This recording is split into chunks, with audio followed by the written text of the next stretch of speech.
Good evening, everybody. If we can find our seats, get ourselves ready so we can start this meeting, please. Everyone, if we can find our seats so we can get started, please. Thank you. I'm going to let my co-chair actually begin with opening statements and comments.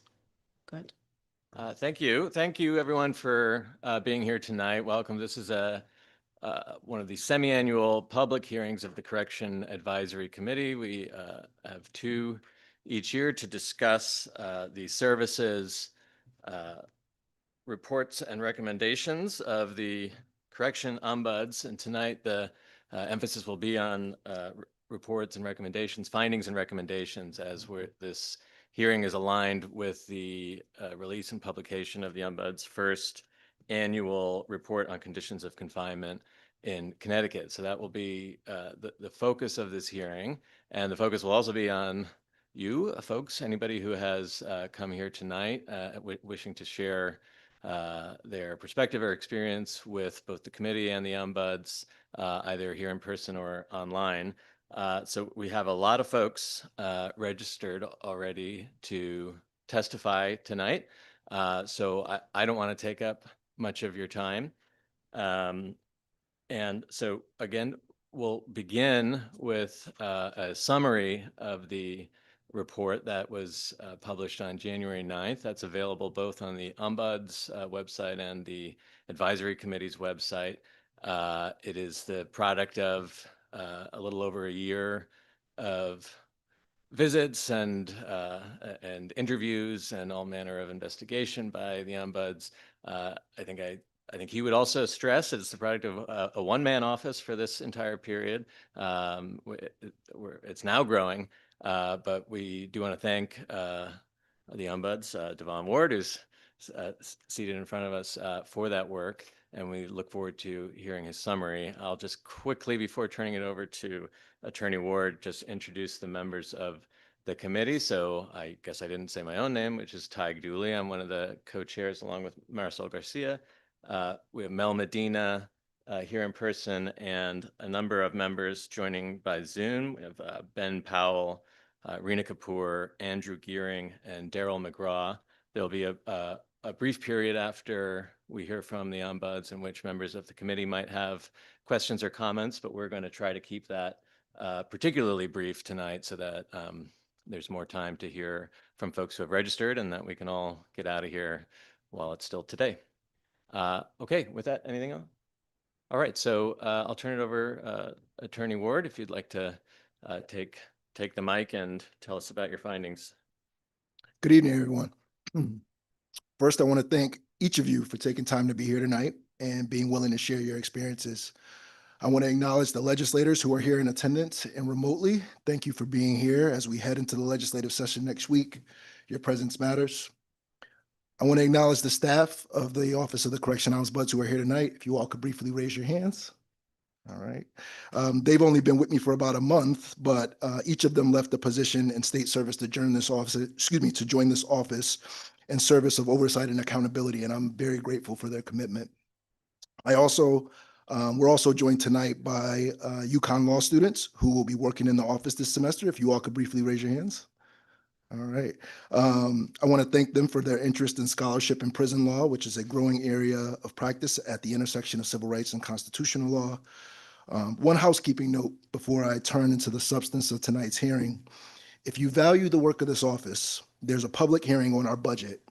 That's February 10th at 3 p.m. It'll be here in the Legislative Office building, and the Appropriations Committee will be deciding whether this office can grow and meet its mandates. If you support this work, it's essential that you submit testimony and contact your legislators in advance of that hearing. So February 10th, 3 p.m. here at the Legislative Office building, we'll be discussing the budget for the Ombuds office. Also, I want to acknowledge those who helped to bring this report to life. While I authored the text and took the photographs, I'm not a graphic designer. So I want to thank Amanda Ronchi, whose work gave this report the level of professionalism and clarity it deserves as a public document. I also want to thank Josephine Burke for her editing and for creating the QR flyer that was circulated online, and also Patricia O'Rourke of Connecticut Appleseed for her careful proofing. This report is required by law. Under Connecticut General Statute, the Office of the Correction Ombuds must issue an annual conditions of confinement report and submit it to the legislature. The Correction Advisory Committee is then required to hold a public hearing on that report, and that's why we're here tonight. But tonight's not about compliance with statutes, it's about listening. Before I summarize the report, I want to reiterate something that is stated in the executive summary, that this report is not an indictment of individual effort. Many frontline Department of Correction employees work under conditions they did not create, with staffing levels and resources they did not choose. They show up every day in facilities that are understaffed, aging, and under constant operational strain. They too have raised concerns about the need for better conditions and increased healthcare staffing. Oversight is not about blaming workers. It's about examining systems. And what this report documents is a system under sustained stress. The report covers the period from September 2024 through December of 2025. During most of that time, the Office of the Correction Ombuds consisted of one person. We had no investigators, no analysts, no administrative staff, and no healthcare consultant for most of that year. That matters because it means that these findings are conservative. And still, the same problems appeared again and again across facilities, across regions, across populations. These findings are not based on a single complaint or a single facility. They are drawn from reoccurring complaints, repeated site visits, and consistent patterns across multiple institutions over time. When the same failures appear again and again in different places, they are no longer isolated, they are systemic. Several of these findings are also echoed by other independent oversight bodies in Connecticut. Reports from agencies charged with protecting people with disabilities, children in custody, and the auditing of the operations of government describe the same breakdowns in care, supervision, and safety. One of the clearest drivers of harm documented in this report is staffing. Lockdowns have become a routine response to staffing shortages rather than a tool reserved for emergencies. In 2025 alone, there were 400 lockdowns, nearly 400 lockdowns, excuse me. During those lockdowns, people missed medical appointments, they were denied showers, they lost visits with family members who had traveled long distances, they were confined to their cells for days at a time. But staffing shortages don't only affect people who are incarcerated, they also affect the workforce responsible for operating those facilities. Those folks are required to work extended shifts in deteriorating environments with limited resources. Medical and mental health care were the most frequent complaints received by my office during this reporting period. The report documents delays in diagnoses and treatment, fragmented care across transfers, inconsistent intake screenings, and failures to identify and accommodate people with disabilities. These are not abstract problems. They show up as untreated pain, untreated mental illness, and preventable deterioration. The report also documents persistent sanitation and environmental problems, mold and ventilation systems, broken showers, rodent infestations, sewage backups, and prolonged denial of hygiene supplies, often made worse by extreme weather. These conditions threaten health and dignity, and they affect both residents and the workforce alike. Food services are also a recurring concern. Complaints describe spoiled food, insufficient portions, and a failure to meet documented medical and dietary needs. Far too long, access to courts have largely depended on inmate legal assistance program operated by a private law firm performing constitutionally significant work amid persistent complaints about effectiveness and failures of meaningful, contractually required oversight. Taken together, the picture that emerges is not of isolated mistakes, but of structural breakdowns. The report uses the phrase institutional failure. This is not a moral judgment. It is a description of reoccurring breakdowns in systems that are supposed to deliver legally required services. It doesn't mean anyone's trying. It means the structure itself is failing. The fact that the department has identified several of these problems internally does not make them inappropriate for public reporting. It makes them more urgent. They are included here because the public has a right to know how state institutions are functioning, especially when they operate largely out of public view. Oversight is not a private conversation between agencies. It is a public accounting. At a time when we are increasingly told not to believe what our eyes are telling us, the images included in this report matter. They speak to truth to power and document conditions that words alone can soften or dismiss. This report does not treat complaints as conclusions. It uses them as starting points. The included findings are grounded in multiple sources, complaints, direct observations, records, and engagement with facility leadership. And what gives these findings weight is not any single narrative, but the consistency of what we've heard and saw across facilities and across time. I believe that these conditions are not inevitable. They are foreseeable, they are preventable, and they are correctable, but only with sustained legislative oversight, enforceable standards, and real investment in staffing and independent monitoring. This report tells us what is happening. The images show what it looks like, and the testimony tonight will tell us what it feels like. And that is why your voice matters tonight more than mine. No statistic or image can carry the weight of lived experience. So tonight is not about defending institutions and statutory mandates. It is about bearing witness. So I thank you all for being here, and I thank you all in advance for those who are going to share their stories tonight. Thank you so much, and I'll turn it back over to our chair. Okay, thank you, Attorney Ward. I think we all agree on where the focus should lie tonight. So again, I think on the committee don't want to take up too much time. I did have just one question for you. Having read your report, which I encourage others to do, you've cataloged sort of a number of different categories of complaints, all of which in some ways seem to me to boil down to resources, whether it's a lack of resources or a misallocation or misdeployment of resources. So I wonder if you had opinions on or the degree to which DOC can independently at this moment correct certain of the things you've identified, and or are there problems that are even more systemic where it's sort of beyond what DOC can do on its own right now, and it's an even broader issue?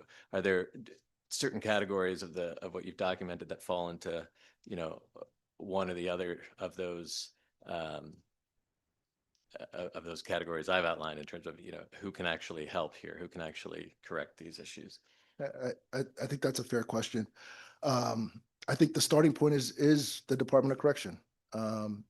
In order to fix these problems, you have to be able to at least say them out loud, right? Say that there are problems, right? And so, I think many folks here have seen the commissioner's response to the report, and it's largely a denial, right? It's a denial. It's telling us that what we see, what I've documented, isn't real. It's exaggerated, right? Is the words that he used.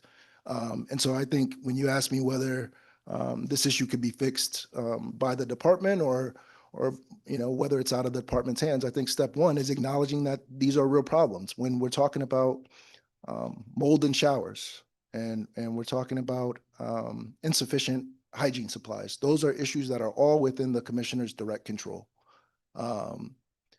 Access to legal services. That's another issue that is squarely within the commissioner's purview. That is certainly within the department's control.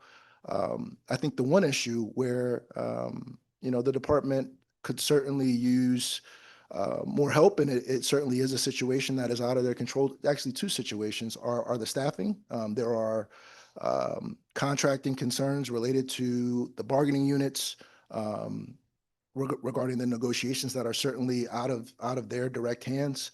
And that also pours over to the medical care, which is an issue that is largely affected by staffing, that I also believe is somewhat out of their hands. But the joinder to that is you have to address the problem square on. And I think a lot of lawmakers who sit up here have long asked the department to just speak frankly about their needs.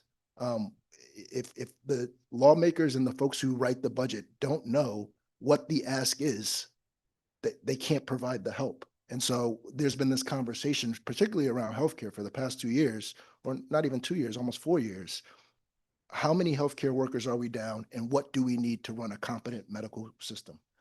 And no one's been able to answer that question, right? And so when you ask me whether some of these issues are issues that the department can fix, that some of them are. Some of our issues the department can fix very squarely.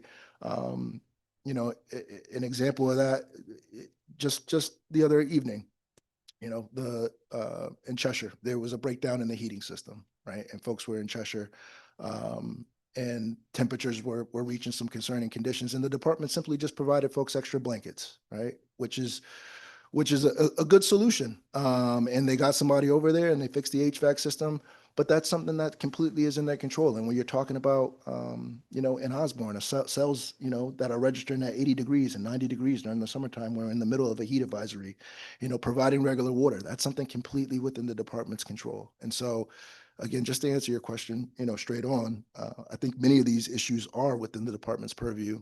I do think there are some areas they could work collaboratively with executive leadership and legislative leadership, but largely these are issues that I think we can hopefully work with the department over the next year to address.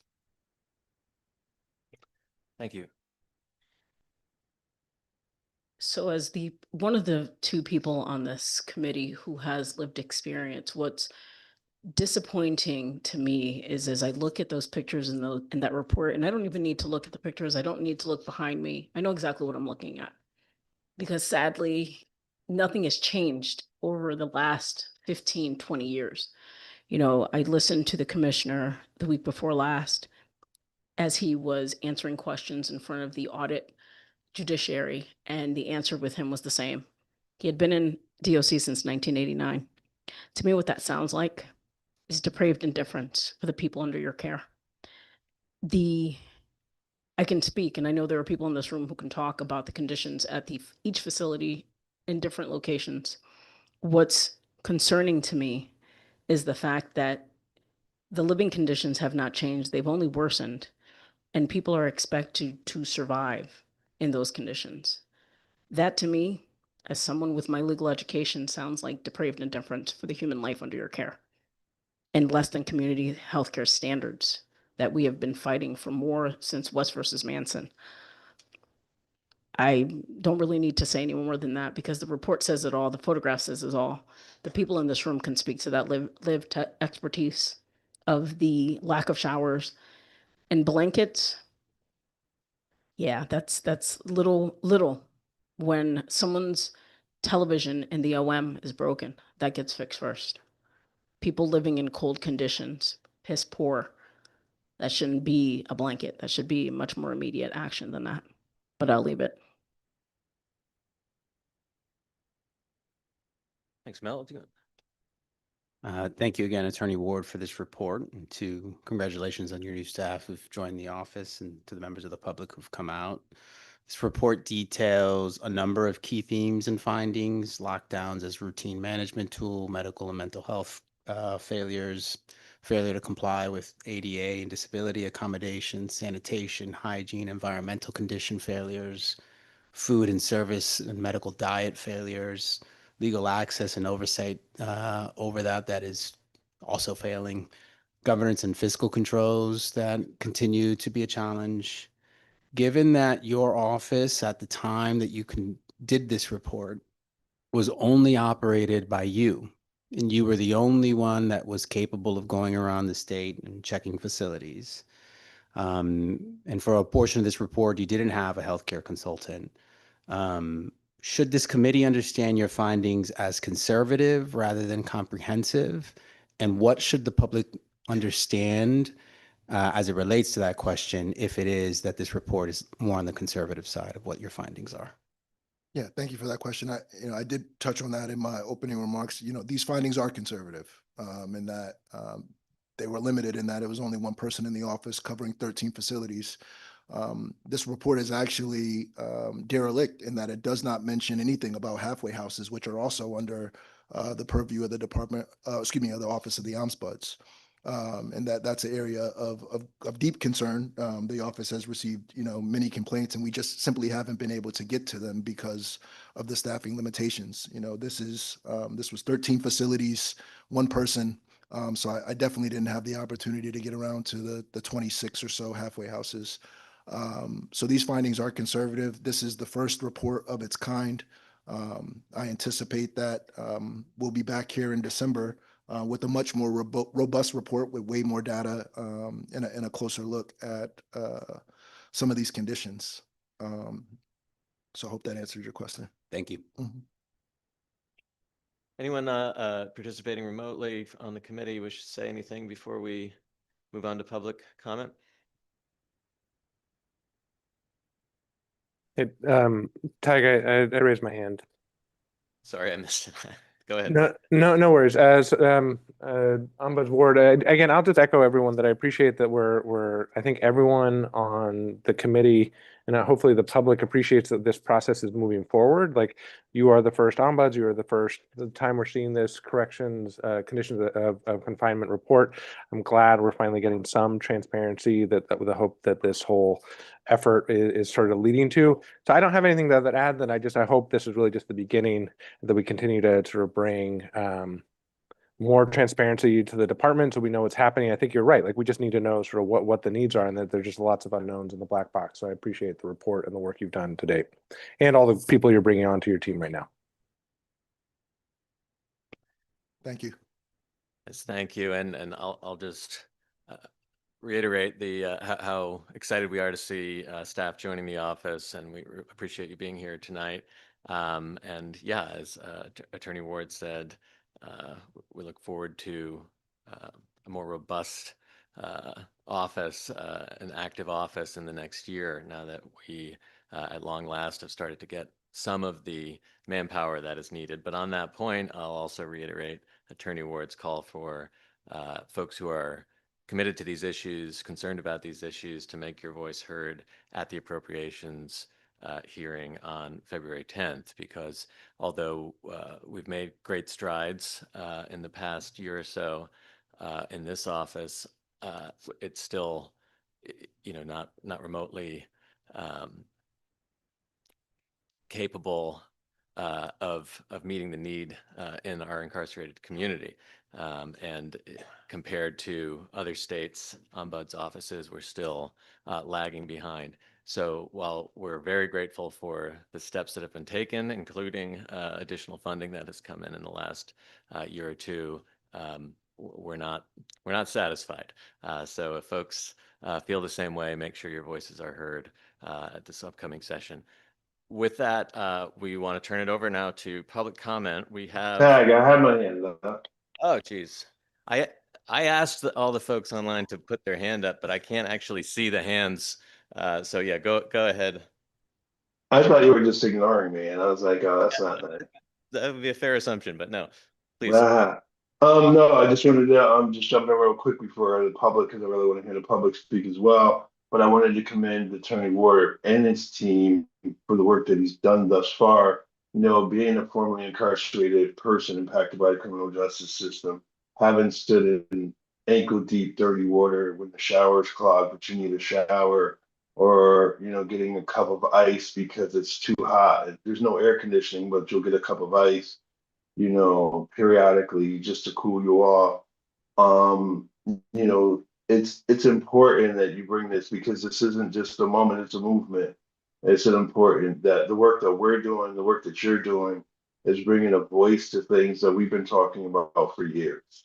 And just actually, and for you to put it out there in a report, and for people to say that it's exaggerated. We've been saying it for years, but because we were incarcerated folks at the time, or even formerly incarcerated folks, no one listened.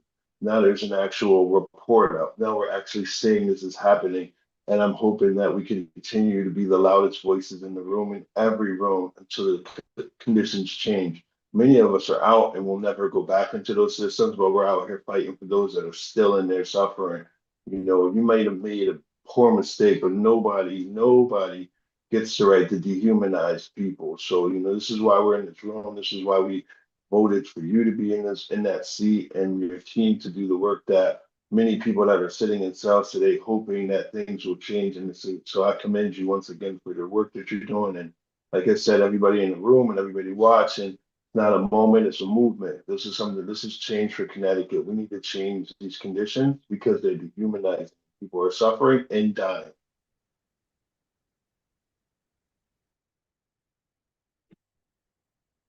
Thank you, Daryl.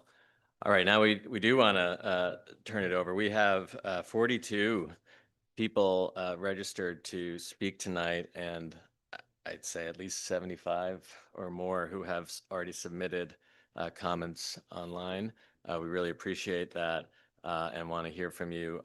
We have prioritized folks who have been incarcerated. But other than that, I think this is fairly random. I just have this list in front of me. And the first person is Tracy Shoemaker, who I believe, yeah, come on up, sir. Or ma'am, sorry. And I believe folks have up to 3 minutes to speak. There'll be a bell if you go over that. You do not have to use 3 minutes. I would like to stress, but you are entitled to as much of that time as you like. Thank you. Good evening. My name is Tracy Shoemaker, and thank you for the opportunity to speak today. I am here not as an advocate or a professional working in reentry, but as someone who has lived inside the Connecticut correctional system for nearly 2 decades. I was incarcerated at the age of 28 and served over 19 years before being released in June of 2022. What I share today comes from lived experience that continues to shape my life, my family, and my work. I am wearing maroon today intentionally. Maroon is the color worn by the women incarcerated at York Correctional Institution. I choose to wear it in solidarity and as a reminder that while I stand here free, women remain inside the walls with conditions that are too often ignored. Just as I made a choice to wear this color, the Department of Corrections had made choices over many years to ignore the physical decline of its prisons and the care provided inside them. Buildings are deteriorating, leaking roofs, mold, broken plumbing, poor ventilation. These are not cosmetic issues. They are unsafe, unhealthy, and unhumanizing. Food is another daily reminder of neglect. Meals are often inadequate and poorly prepared. Proper nutrition is not a want, it's a basic need. When food fails, mental health suffers, physical health declines, and people struggle simply to function. The same is true for basic supplies. Women routinely lack access to essential hygiene items, menstrual products, cleaning clothes, and adequate bedding. These are not privileges, these are fundamental needs tied directly to dignity, health, and safety. Conditions of confinement are not an abstract. They are not just lines of reports. They are daily realities that determine whether someone leaves prison more traumatized or more prepared to return to home. I witnessed overcrowding, inadequate medical care, and prolonged isolation, often intensified by frequent and prolonged lockdowns. During lockdowns, women are confined to their cells for hours or days at a time, losing access to medical care, mental health treatment, recreation, education, and programming. Lockdowns are treated as routine, but their impact is profound and deeply damaging. I also saw women trying to better themselves only to be blocked. Women miss school, therapy, and group programming, not because they refused. Thank you. Thank you very much. Next, we have Alex Brown. Welcome.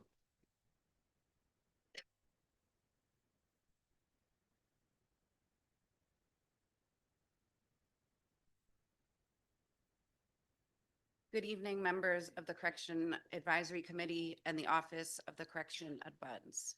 My name is Alex Brown, and I'm here tonight because conditions of confinement are not just policy issues to me. They are lived, embodied, and long-lasting. What happens inside Connecticut prisons follows people home. It shapes families and determines whether harm is acknowledged, addressed, or ignored. I want to thank the Office of the Correction Ombuds for releasing its first annual Conditions of Confinement report. and the findings are stark. Connecticut's correctional system is experiencing systemic breakdowns in healthcare, sanitation, staffing, and basic safety. As the report makes clear, these are not isolated incidents. They are structural failures. But there is another layer that the report only touches on indirectly: the failure to protect women at York Correctional Institution from sexual abuse by correctional staff, particularly women with mental health disabilities. A recently released 4-year investigation by the Disability Rights Connecticut found that the Department of Correction failed to protect incarcerated women from repeated sexual abuse by correctional officers. Since 2021, at least 6 correctional officers have been charged or convicted for sexual assault. Others were under investigation or resigned without accountability. In 5 out of 7 substantiated cases of sexual abuse, DOC failed to complete a required incident review. And in none of those cases did the department recommend trauma-informed mental health services consistent with PREA standards. These are not just statistics. These are people whose bodies, dignity, and sense of safety were violated while under state custody. I know this because I lived it. I experienced sexual assault by correctional officers at York Correctional Institution, and my case is documented in the Disability Rights Connecticut report, Incident 6, Jane Doe number 4. Like many women, I was left to navigate the aftermath without support or accountability. So tonight, I'm asking for action, and not just for the women at York, for all incarcerated people across Connecticut. First, mandate trauma-informed, survivor-centered training and response to the physical and sexual abuse from correctional officers, including automatic independent mental health referrals, protections against retaliation, and clear timelines for follow-up. Second, require the Department of Correction to act immediately on the Ombudsman's findings, including fully implementing PREA and safety recommendations, completing all required incident reviews with independent oversight, and addressing urgent environmental health issues, such as mold, sanitation failures, and unsafe living conditions, already documented in the report, and I'm sure we will hear much more from others. Oversight only matters if it leads to change. People in custody deserve safety, dignity, and care, not silence and delay. Thank you.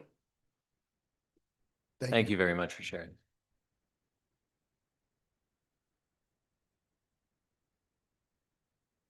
Next, Roberto Lugo.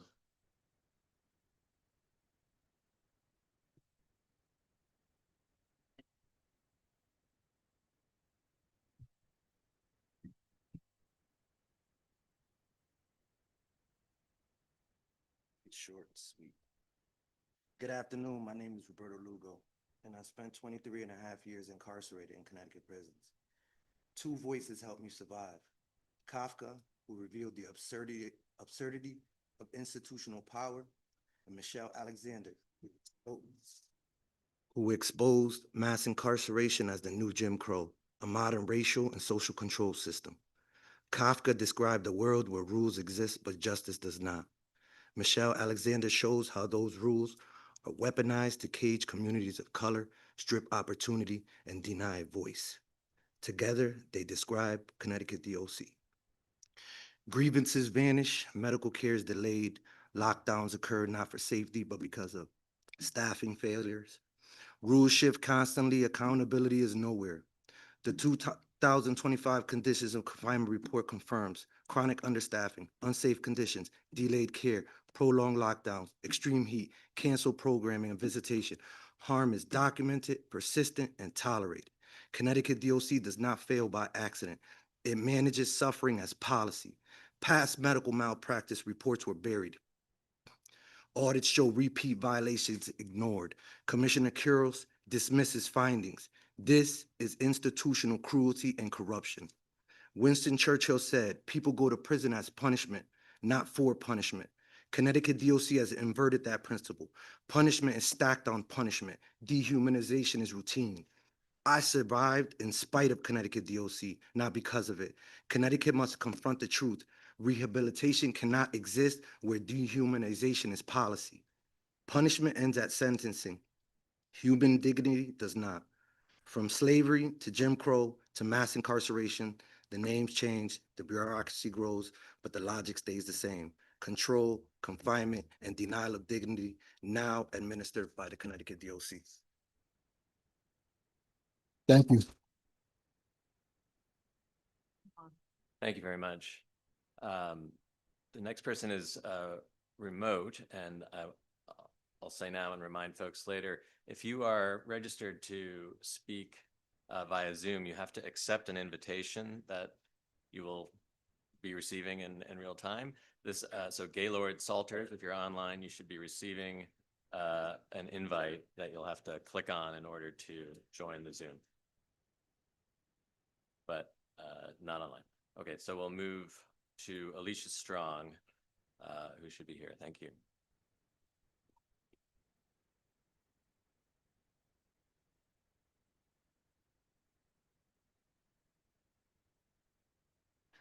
Good evening, members of the Correction Advisory Committee. My name is Alicia Strong. I'm co-founder of CT People Survival Programs and New Britain Racial Justice Coalition. I'm here tonight not just as an advocate, but as somebody with family members who have been incarcerated in Connecticut prisons, and as someone who works every day with people who are currently incarcerated and those returning home. What's in the Correction Ombuds report did not surprise the people most impacted by it. These conditions have been known. They've been reported. And for years, people inside have been punished for speaking the truth. I want to be clear. These are not isolated incidents. They are, in fact, systemic failures. I've heard from incarcerated people who say that filing a grievance often leads to retaliation, loss of privileges, disciplinary reports, or transfers. One person told me there's no real accountability. Complaints disappear, and people are punished for speaking up. When the system investigates itself, silence becomes a survival strategy. Healthcare neglect is one of the most dangerous failures. I spoke with someone who described seeking help during a medical emergency and being treated like a child sent back to bed with a stomach ache. Years later, with worsening symptoms and a family history of cancer, they said, "I am forced to live in suffering and compromised health." Direct quote. These harms don't stay behind prison walls. People return home to Connecticut cities, New Britain, Hartford, New Haven, Bridgeport, and more, carrying untreated illness, trauma, and chronic pain. Families become caregivers overnight. Community clinics absorb the cost. Cities already stretched thin are left to deal with the fallout of state neglect. Environmental conditions inside the prisons only compound harm. I've heard people describe summer heat so extreme they felt like they were suffocating. Others talk about rats running across their feet while they eat, mold in the showers, foul drinking water, and months or years even, waiting for basic medical or dental care. One person summed it up simply: the standard here is that there is no standard. And we cannot ignore who is most impacted by this. These conditions disproportionately affect people of color and residents of Connecticut's urban centers, the same communities that already face disinvestment in housing, healthcare, and employment. When people come home from incarceration, sicker, traumatized, and unsupported, the harm is concentrated in those very neighborhoods. This is not just a corrections issue. This is a racial justice issue, a public health issue, and a community stability issue. I spoke with a mother whose son has been incarcerated for over 15 years. She told me plainly, these are not uncomfortable conditions. They are health hazards. She described watching her child deteriorate while being powerless to help and losing precious visitation time because of broken equipment and understaffing. None of this reflects rehabilitation. None of it reflects accountability, and none of it reflects dignity. Incarceration should not mean exposure to unsafe conditions, medical neglect, or retaliation for speaking out, especially when the long-term consequences are pushed into an already overburdened communities. Oversight cannot be symbolic. Accountability cannot be optional, and human dignity cannot stop at the prison gate. So I urge this committee to treat the Ombuds' findings with seriousness they demand and to center the voices of incarcerated people and their families and act with urgency. Thank you. Thanks, Alicia. Thank you very much. Next is Maurice Blackwell, who is remote. And again, a reminder that you'll have to accept an invitation to speak. Okay, Maurice is not there. Next, we'll try Kurt Gurdon. No. Darcel Carter. No. Okay. Pablo Andrades.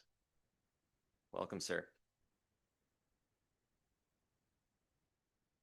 It's good to see you.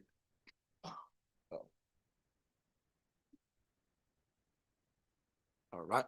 Hello. Good afternoon, Madam Chair, members of the committee.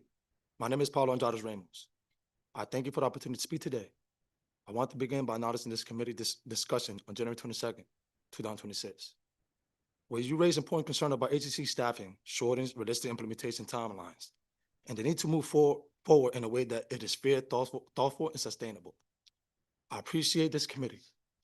I understand the meaningful reform must be done correctly, not rushed, not delayed indefinitely. I'm here today as someone who has been directly impacted by Connecticut juvenile justice law. I was 16-year-old at the time of my offense, a child in both laws and brain development. I was prosecuted and incarcerated in adult prison, where I was ultimately to serve 26 and a half years. I stand before you today, no longer as a youth, but as a grown man shaped by time, reflection, and change. Science, it's emotional. Take Science your time. confirms what lived experience already teaches us. The human brain continues development to approximately the age of 25 and 26, particularly the areas responsible for judgment, impulse control, and emotional regulations. Brain science is real. Growth is real. Change is real. So I ask this committee a simple but necessary question: how can a child thrive in prison? Adult prisons are an environment of chronic stress, fear, and survival. They are not designed for youth, not like me, or youth that's myself. For adolescents, these conditions do not promote accountability or growth. They interrupt development, reinforce trauma, increases the likelihood of long-term harm. That is not justice. That is not public safety. I returned home on February 22nd, 2024.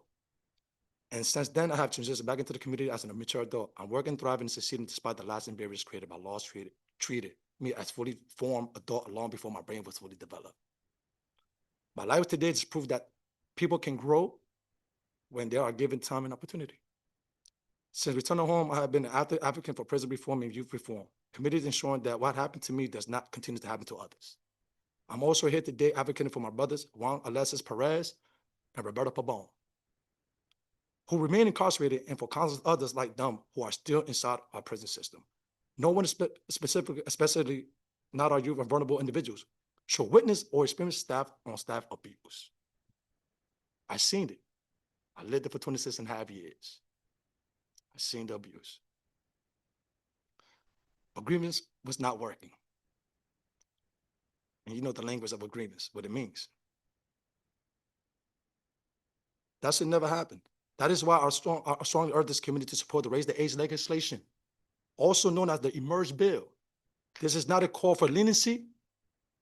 It is a call for accuracy, science-based policy, and long-term public safety. And for safety, and for the systems that recognize that youth are still becoming adults. And can you try to summarize your testimony? Just for time.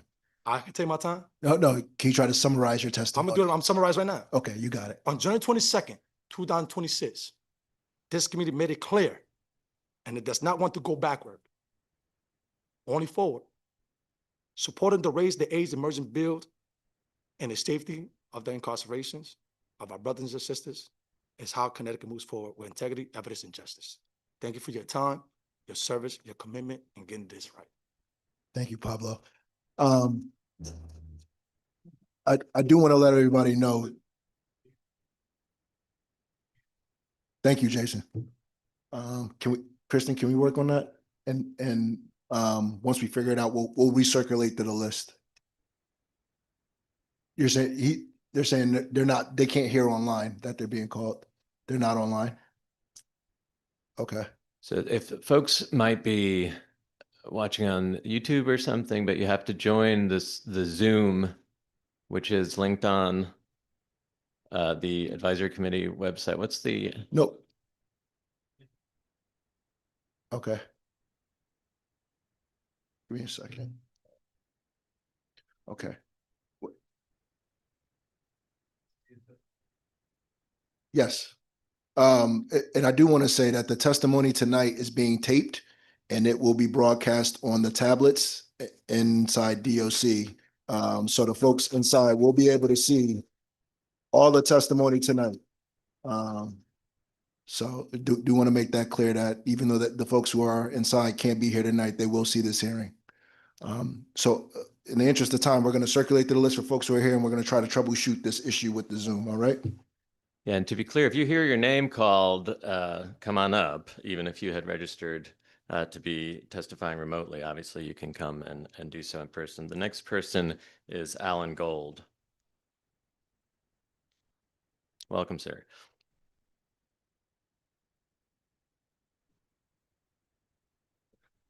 Thank you for this opportunity. My name is Alan Gold, and while I'm a member of One Standard of Justice, I am here tonight as an individual, as a grandfather of an incarcerated individual. First, I would like to commend Ombudsman Devon Ward for all the hard work he has done since being appointed. I know he has been overwhelmed, but he has been a tremendous help to my wife and myself in navigating the system. One of the major problems we've encountered, and from what we've been able to ascertain occurs throughout the system, is with medical and mental health help. It seems that especially during the warmer months, there are not enough corrections officers who report to work on weekends, holidays, and nice summer days, leaving all the incarcerated in lockdown, confined in their cells.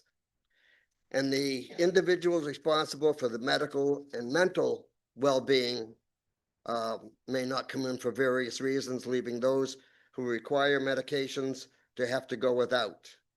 At Garner Institute, at least, those on medication seem to be overly medicated. And in what I consider an asinine decree by one person in the mailroom at Garner and upheld on appeal was the banning of origami paper, which many of the incarcerated individuals were and had used for a long time. The Japanese art of origami helped the mental state of the inmates during the times they were locked in their cells with pretty much nothing else to do.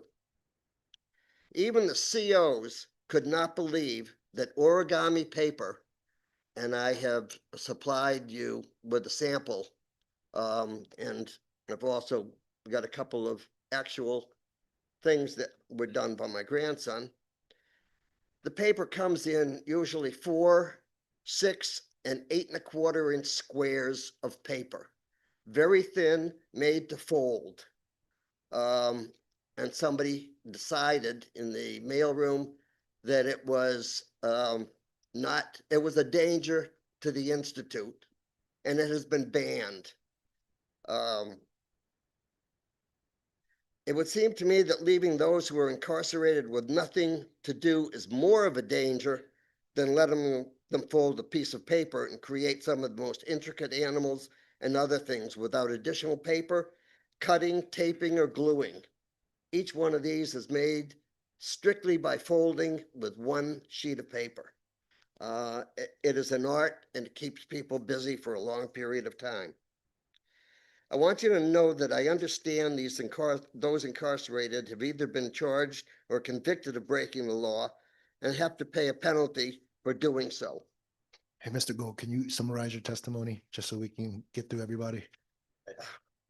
Yeah, I think that those incarcerated are still human beings and they need to be treated as such. The system, the way it is now, is supposed to be a correction system, and it isn't. It's a punishing system. Thank you. Thank you so much for coming. Thank you very much. Next up is Kevnisha Boyd. Welcome. I think she might, oh, there she is.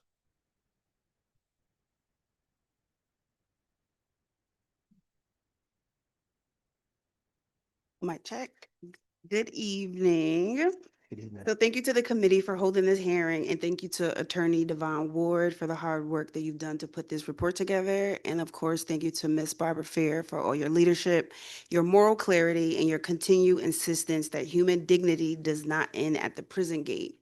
So my name is Kevnisha Boyd. I'm a trauma therapist for the past 15 years, and I've worked in the intersections of the mental health and criminal legal system. Most importantly, I am the daughter of a formerly incarcerated father and the daughter of a formerly incarcerated mother. And I've also spent 6 years working as a mental health therapist inside of Department of Corrections until I could not any longer because of my own mental health due to the traumatization and just the witnessing of the dehumanizing behavior that I witnessed there. So I'm here today because I know why the caged bird cries.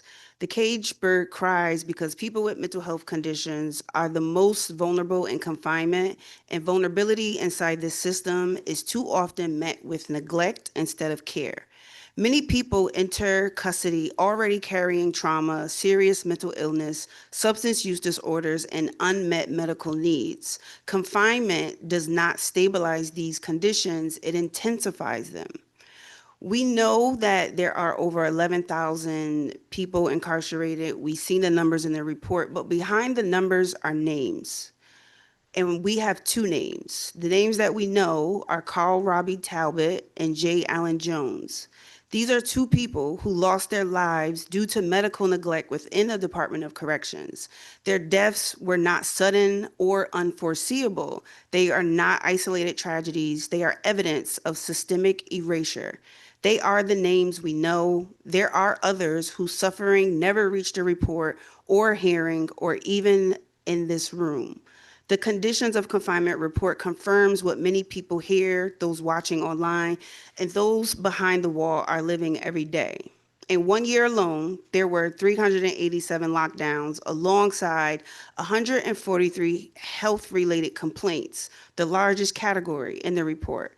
Lockdowns strips people of access to mental health care, psychiatric treatment, medication continuity, movement, sunlight, and most importantly, human connection. For people living with depression, bipolar disorder, PTSD, schizophrenia, or suicidality, this is not an inconvenience. It is destabilization. It is harm. The report documents delayed intakes, delayed diagnosis, and delayed treatment, including people being taken off their psychiatric medications. If this occurred in any hospital, clinic, or community health setting, people would lose their jobs. As a licensed mental health therapist, if I took somebody off their medication or I withheld treatment, I would lose my license. Ms. But- Boyd, could you summarize your testimony? Man, listen, so somehow you get to be an employee of the Department of Corrections and you can cause people harm and death and your job is protected. They need to lose their license. You withheld medication from people with psychosis. That is insane. It is deplorable. It is despicable. And I'm embarrassed to say I'm an American that this is how we treat Americans with mental health issues. So do right. I mean, we could stand on the wrong side of history or the right side of history, but I think at some point we gotta hold people accountable. The work that Ms. Barbara has done to put the Protect Act in place, we need to take it seriously because more people are going to lose their life. And you even said in the report, I like what you said. This is a warning. This is a warning, and we need to do better by the people that deserve it the most. So I look forward to seeing some actual change. Thank you for the extension, by the way. Thank you.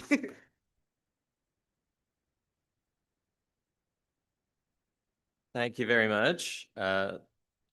Apropos, Barbara Fair is next.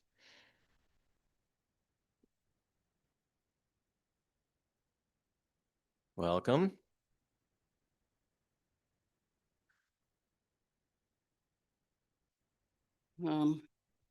Good evening. My name is Barbara Fair.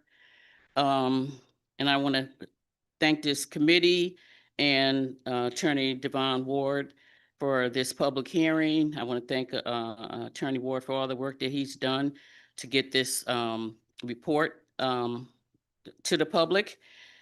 And for revealing the conditions of confinement that excited the office. And I'm also excited that the office is being staffed to get into every facility and inform us what's behind the walls. I put forth the written testimony, so I won't even waste my time on that. Tonight, I want to talk about something that was missing in the report that I was kind of disappointed about, and I'm hoping it'll be more information in the next report. But it's about the kids in the system, 15 to 21. to me, they are the most vulnerable part of the system. They are the most less likely to be heard from, to attend public hearings or any of that stuff. So to me, there's so much that goes on behind bars with our kids that we'll never know about. So my disappointment always turns into some action for me. So because I didn't see it in the report, I asked to go into York myself. And so last night I went to York and I stayed there for over 3 hours.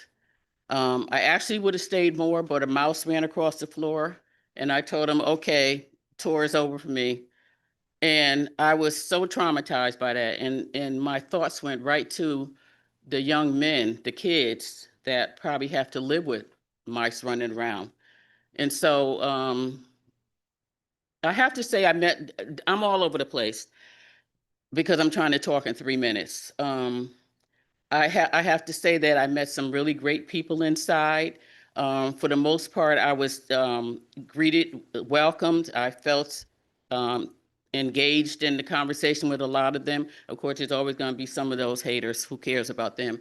But for the most part, I had some really good discussions with people. I feel some of those CEOs are really dedicated to those kids. You can tell that it's not fake. It's not there just for a job. They're really dedicated.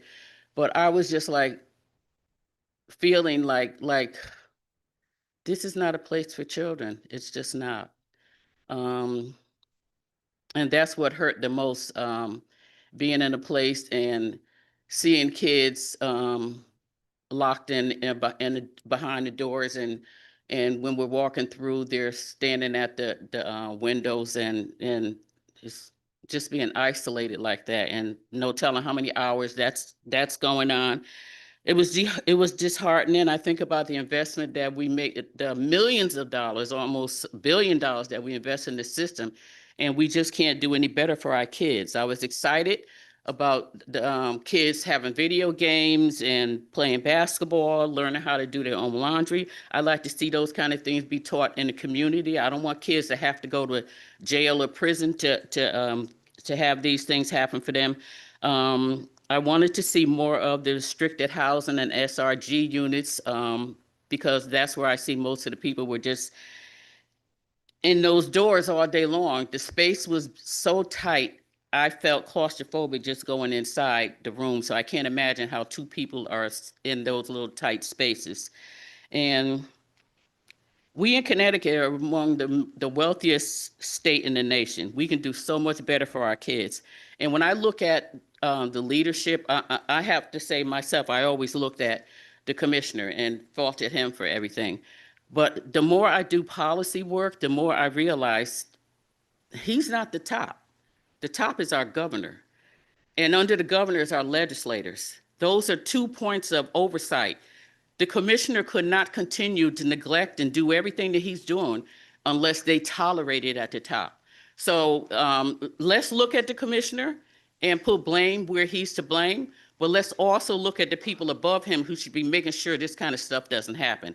And it's the politics in our state, which is some of what I heard from some of the CEOs. The politics in this state are that even if the commissioner wanted to do some things, if it doesn't agree with our governor, it's not going to happen. If it doesn't agree with our legislator, it's not going to happen. And I don't want to take advantage of the 3 minutes. I told you it was very hard to talk about this, but remember where the power really belongs at, and remember who to put the blame on. And I just want to finally say I salute State Representative Renee Moore. She suggested that the commissioner do a staff analysis, and I hope that really happens, because then we can see how many people are really needed in these units when they say that they're understaffed. They don't have an answer for that. I'd like to know that. So thank you again for giving me this little extra privilege. Thank you, Ms. Spence. I do want to say, this committee, my role exists largely because of the advocacy of Ms. Fair. We would not be here but for her work, and so I want to acknowledge that. And I want to say it's because of that I gave her tremendous grace with the time. So please, everybody, don't expect the same level of grace with their time. But thank you, Ms. Fair, for sharing your testimony. Thank you. Nancy Peters, next. Welcome. Hello.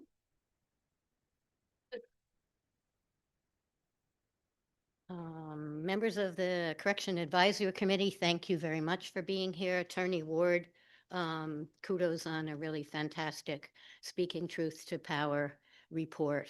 It's going to benefit all of us. Now for something totally different. I hear from so many people and they sent so many testimonies. So you're going to hear all of that.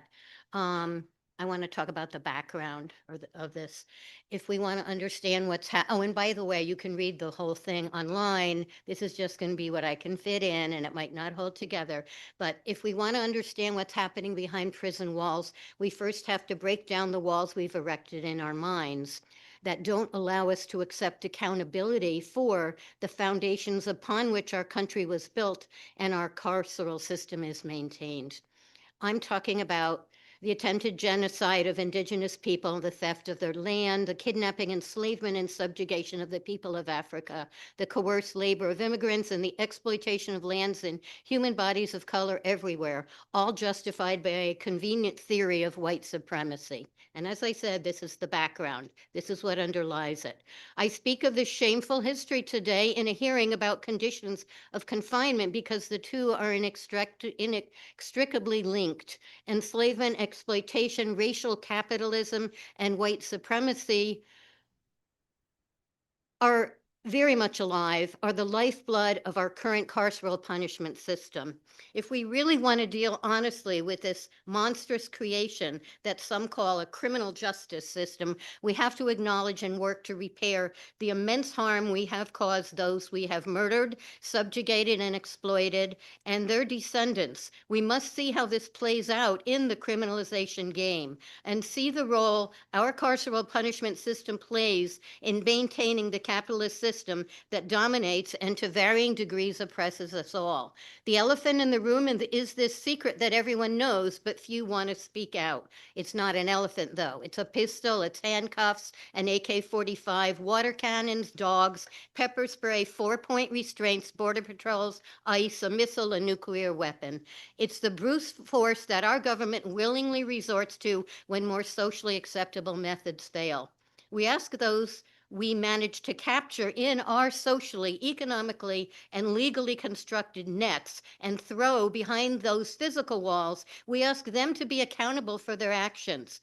But how can our society ask them that when our society will not be accountable to them for its actions, for the brute force which continues to enable the racial capitalist system to exploit them, for the ever-increasing enrichment of the wealthy few who control it? And by the nets, I mean, for example, the market economy, law and order, the war on drugs, 3 strikes, urban renewal, tough on crime, etc. I think you can understand where I'm going with this, and please read it with the written testimonies.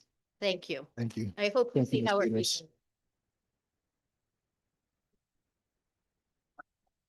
I just want to briefly say, Ms. Peters is a frequent flyer at the office. She regularly communicates with dozens, if not hundreds of folks who are incarcerated. And so I just want to acknowledge her and thank her for her work. Yes, thank you very much. Next, Ivelisse Correa-Brown.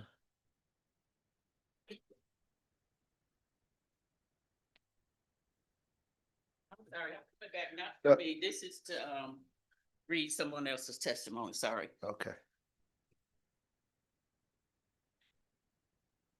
Thank you very much to the committee. Ms. Fair has agreed to read testimony written by his father, who is currently in Osborne CI. The conditions of confinement at Osborne Correctional Institution are cold, cruel, and soul-crushing. The staff and administration consistently demonstrate neglect, a disregard for human dignity, and a focus on punishment rather than rehabilitation. The facility has not been properly renovated in years. There's mold in the cells and the showers. Inmates are forced to share. I don't use that word, so it got me kind of stuck. There, there is mold in the cell and the showers. Incarcerated people are forced to share showers with 2 to 6 people at a time with no privacy, what is referred to as a car wash. This is demoralizing, dehumanizing, and traumatizing. Cells are so small that sitting on the toilet often means your legs hit a locker or a bunk bed. Housing 2 people in such confined spaces makes it nearly impossible to maintain physical or mental health. Medical and mental health care are routinely ignored.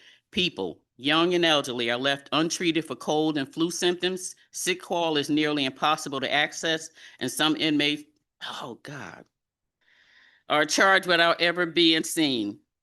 The BOS status is especially inhumane. Individuals are placed in cold, unclean cells wearing only a Ferguson gown without basic sanitation, clean bedding, or dignity.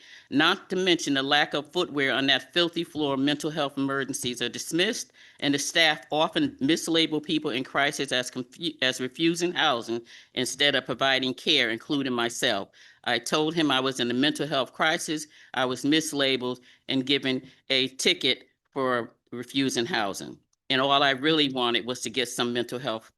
Many incarcerated people believe this facility will never change. I share that concern.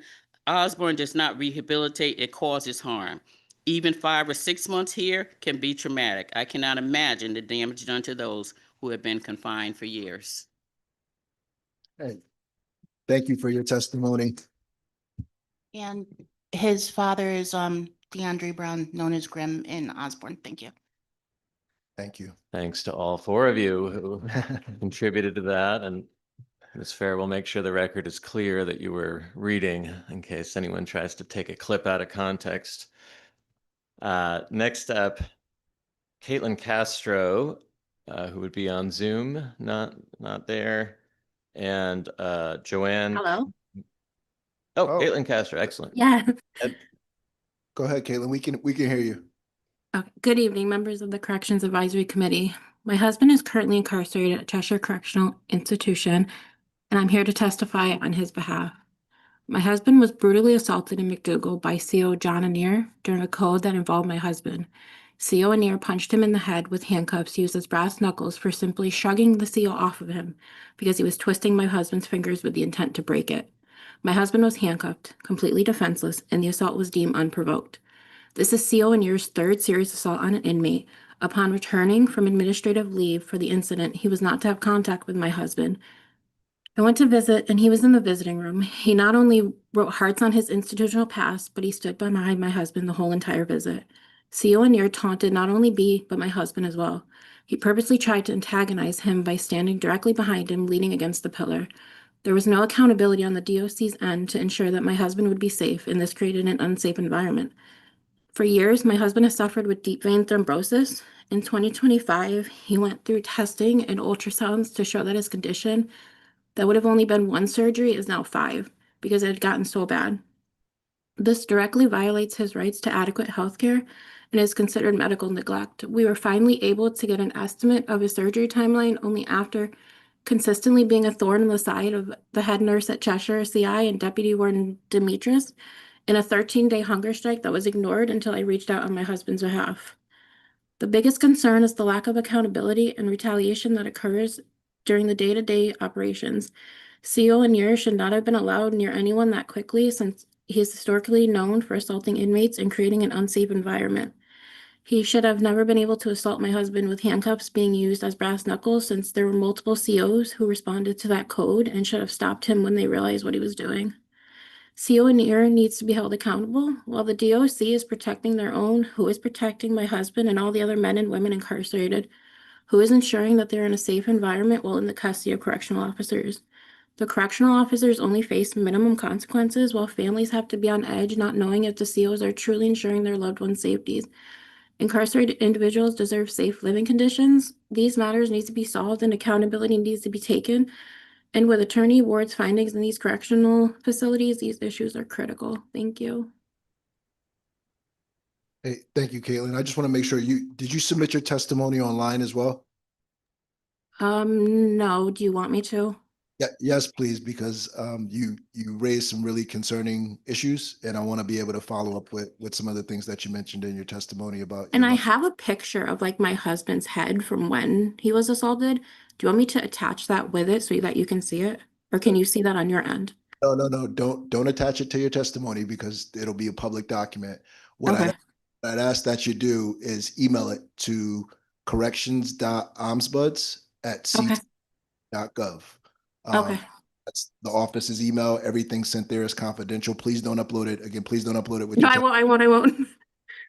And if you'd like, you can upload. I would encourage you to upload your testimony so it's here in the record because it's a bit difficult to hear you. You're a bit pixelated, but also send your testimony and please send your husband's pictures to corrections.ombuds@ct.gov so I can follow up on some of the things you mentioned. Okay. Thank you so much for your testimony. Thank you. Thank you, Ms. Castro. Next, we have Joanne Cantamessa online. And a reminder, if you're on the Zoom, you need to accept an invitation. Presenting from my grandson. I've been an inmate at Gardner Correctional for almost 6 Ma'am, years. Yes?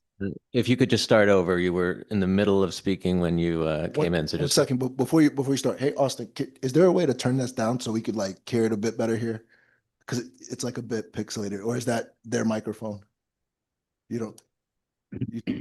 Ours. It's the speaker. Okay. Okay. All right.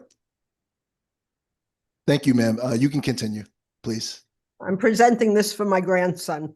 I've been an inmate at Gardner Correctional for almost 6 years, and there is a healthcare crisis taking place. As of March 2025, annual healthcare cost at the Connecticut DOC was $130 million, up from $94 million in 2023. Still, inmates are provided inadequate care. Nursing shortages have meant inmates do not always get medication. I take antipsychotics, antidepressants, mood stabilizers, and blood pressure medication that all require constant, timely administration to work properly. This has drastic consequences for me and others, but can only be administered by nurses per DOC protocol.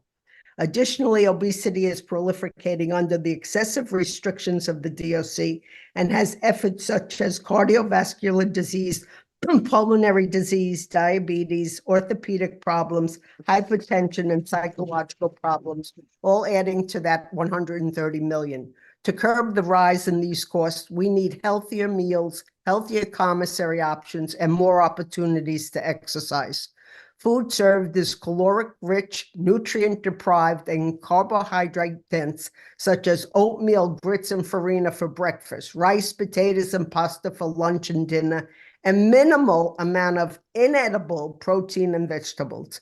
Any reasonable non-DOC nutritionist not under the purview of the Connecticut DOC would agree this diet is to be a direct contributor to obesity and rising healthcare costs.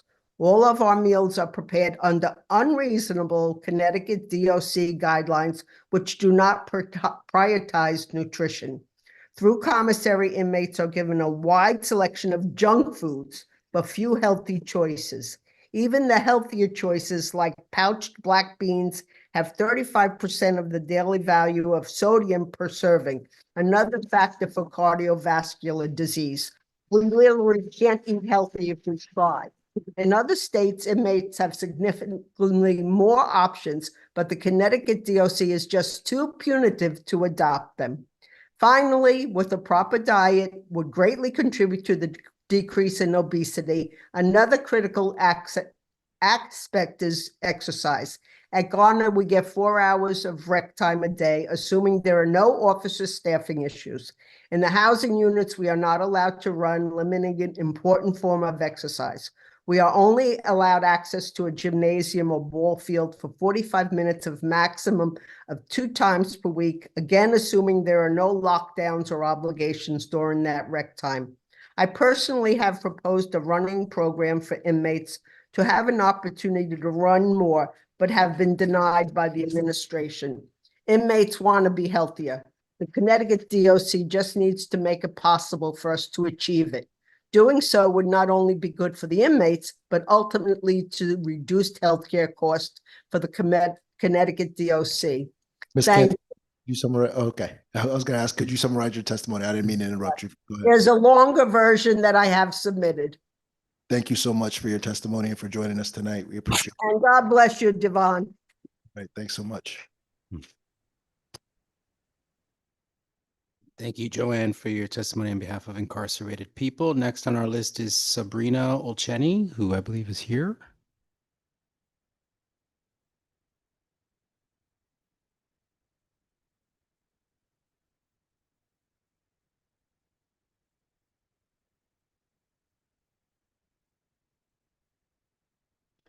There's a button right there that you may need to hit.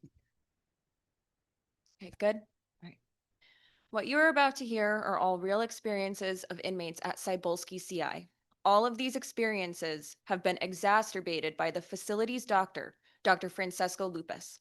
I will start with my loved one's experience. He was playing basketball when he slipped on a wet spot on the court.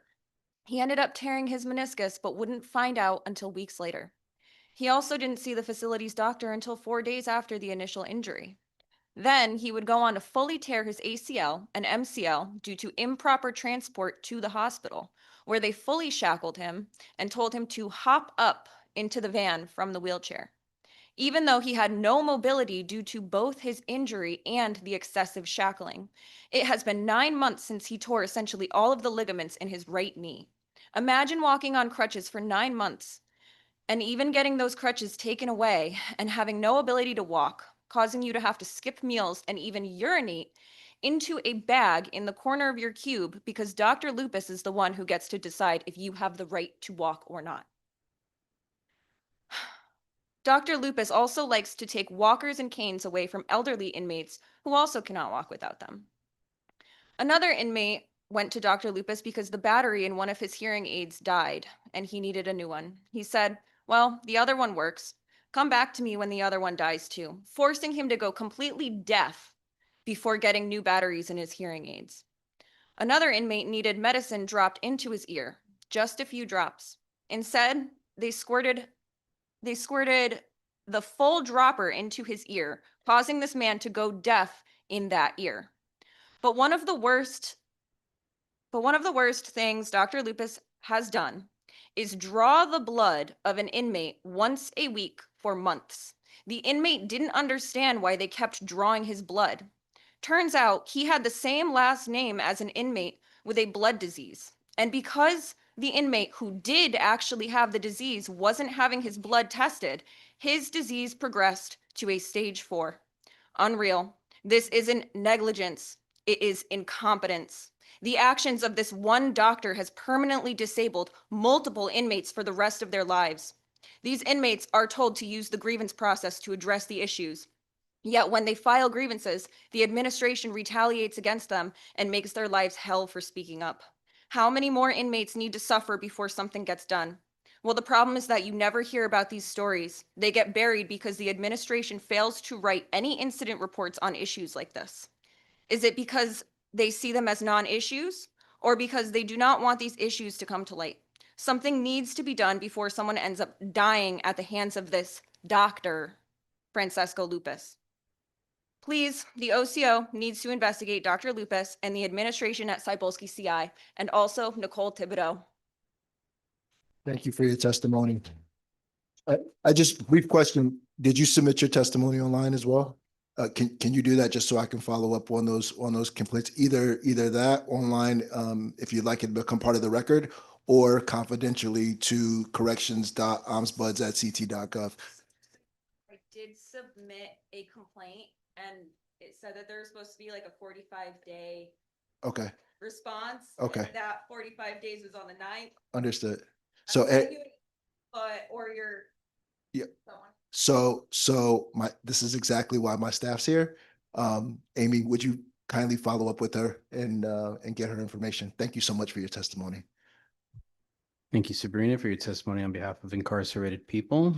Next on our list is Lakeisha Bryan, who I believe is on Zoom. Nope. Okay, moving on. to David Rivera, who is here. No, David Rivera. Hello. Oh, we have him on. There he is. Hey, David. Hey, how are you, sir? Good, good. Thanks for joining us. Whenever you're ready, you can go ahead. Yes, I'd just like to speak about my my experience in the Department of Corrections. I'll go into a little bit of my history. I was a law enforcement officer for 11 years and unfortunately ended up in the Department of Corrections. My time there, unfortunately, was plagued with a lot of issues, sanitary issues, healthcare issues, and so I just wanted to just make it known that there are many issues within both Cheshire and Osborne that really need to be addressed. I lived in a cell that flooded for 4 months, and I complained about that issue numerous times with no prevail and that actually being taken care of. The healthcare, especially at Osborne, was inadequate. I actually did win a grievance because the dental care wasn't being done, and these are institutional issues that just happen over and over again amongst inmates that are within the DOC. I had interactions with staff that threatened me, and actually had to call the Connecticut State Police to take a witness statement from me. That incident happened in Cheshire. And so I know there are a lot of hardworking men and women within the Department of Corrections, but there are so many institutional issues that need to be addressed. And obviously the funding needs to be there, especially on the healthcare side. I believe that's a fundamental human right. And it's just not being addressed. It's not being handled the way it should be.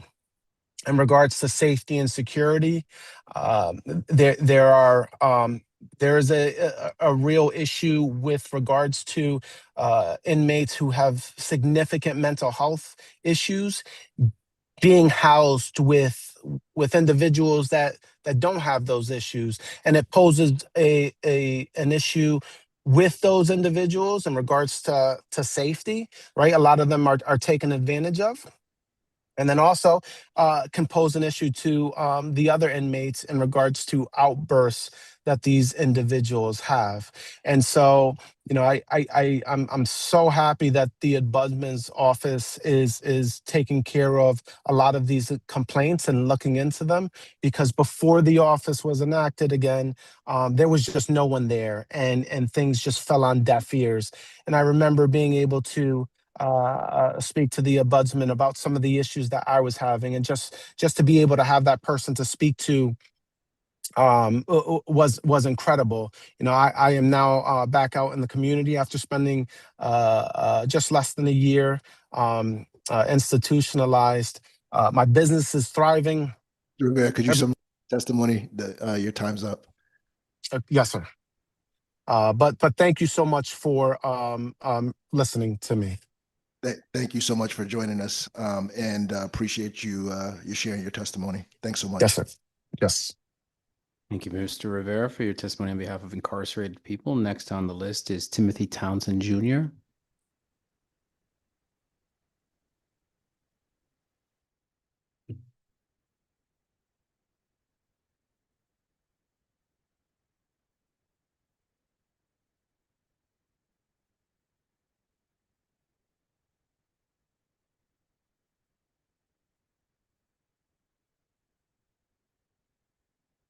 Good evening.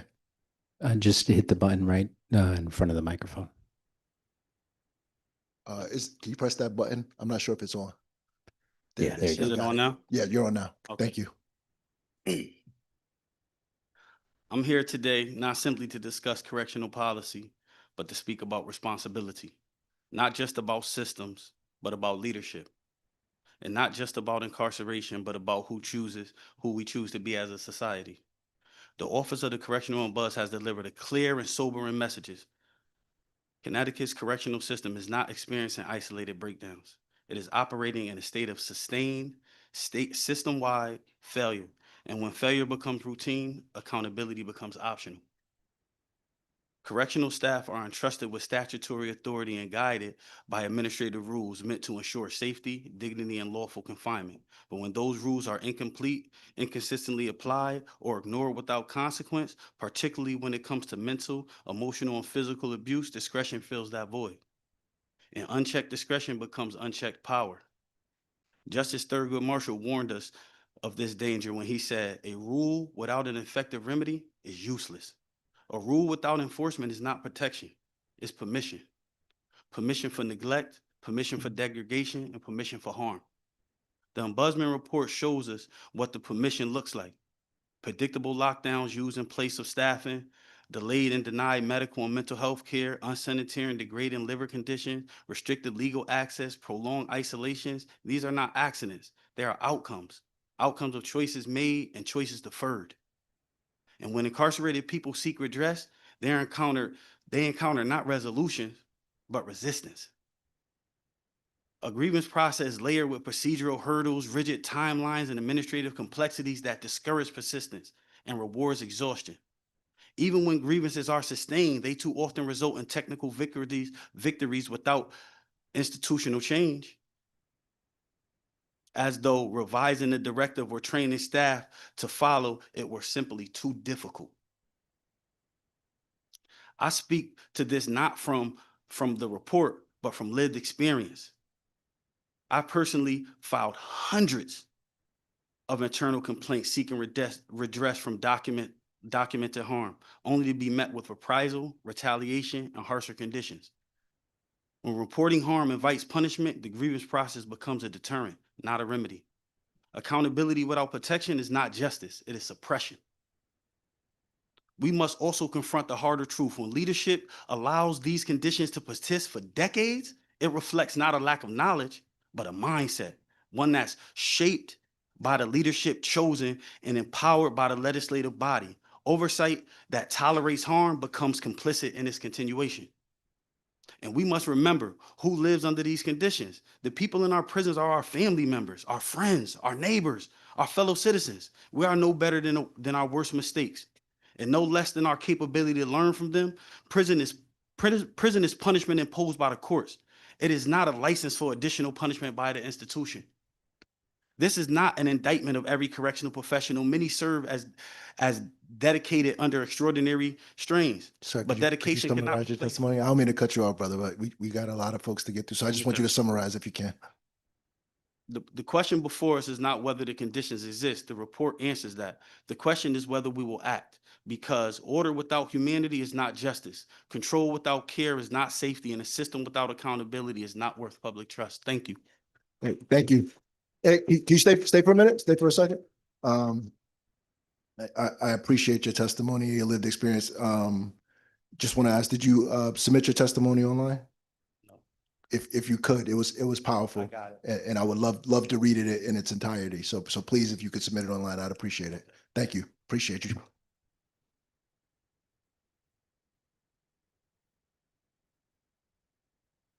Thank you very much. Carmen Acevedo. Acevedo, I apologize. Come on up. Thank you. Good evening. Welcome. Thank you. Is it on? Yeah, we are. All right, 3 minutes, right? My brother sent me this. First time me reading it, just coming in here and saying, wait, what's going on? I hear it. I hear it on the phone. His voice breaking because the people that work there are taking the inmates and doing whatever they want and hiding it. We got the inmates ready to commit suicide. Not because they have mental health issues, but because the warden, the people in charge, are waiting for the lights to be cut off, And then they go in there. You talk about 300, 400. Oh, yeah. They getting locked down. For what reasons? I'll have my mom come down to Florida, set up dates. Hey, listen, I'm going to be over there. We're going to have a meeting, and it gets canceled. Them knowing, and my mom asking for permission to go and see her son, and they're canceling. They're hiding evidence. For example, here, he has asthma. They gave him Wellbutrin. He had to take pump. They said, oh, what are you doing? Oh, I got to take my pump. They sprayed him. Before they sprayed him, he says, if you spray me, I will sue you. Because they know. And he says it right here. Let me read it right out his mouth. I'm asthmatic. If you spray me, I will sue. His response is of someone who is aware that there is a lack of oversight and accountability. Another section. He goes, AJ, which emphasizes the rule of law that DOC officially total disregarded. This led me to become further depressed, which led me to attempt suicide by swallowing a piece of metal. So imagine yourself being incarcerated to the point, so scared for your life that you'd rather die and swallow a piece of metal. You think they took him to the hospital? No, they put him in a little corner to hide him to see if anything else happens from that. A piece of metal. Instead of medical personnel sending me to the outside hospital, they placed me back in segregation without placing me on suicide watch because it would have exposed my injuries. Medical and mental health colluded with correctional staff by withholding medical and mental health by delaying me to see an outside hospital till my injuries were no longer visible. However, in the handle video taken during the incident, it clearly showed injuries on my face. Medical documents will show that medical personnel perjured herself on an official report and refused to acknowledge the injuries, even when the handheld video clearly shows the laceration. Ms. Acevedo, could you summarize your testimony just so we can get through everything? We have the bad seeds in there. And no matter which way we look, we're still going to continue to have bad seeds. How can we protect our inmates? I need to make sure that my brother is going to be alive tomorrow. They see this, Jose Garcia, this is for you, baby. You're not alone. Take care of our guys. Thank you for your testimony. Hey, I just want to ask you, submit it, please. Well, and if you don't feel safe submitting it as part of the record here, please send it to corrections.ombuds@ct.gov. All right, thank you. Thank you, Ms. Acevedo. Attorney Ward, just want to acknowledge that there was a lot in that testimony, but the cancellation of a visitation for a mother who's flying from Florida and the impact that that must have had, not just on her mother, but obviously on Ms. Acevedo. And I imagine there's many families here as well that have experienced that. And it just, it makes something far more personal and emotional when we think about the nearly 400 cancellations that occurred, or 400 lockdowns that you've described in your report, and just wanted to name that. Yeah, just briefly, I mean, what Ms. Acevedo shared is not the first, the second, the third, the fourth time I've heard that. Routinely, people travel long distances, pay for hotels with the hopes of that they'll see their residents over the course of a weekend, or their loved ones over the course of a weekend, and then they're told the facility shut down for multiple days. And so it's not an uncommon story that I hear, unfortunately.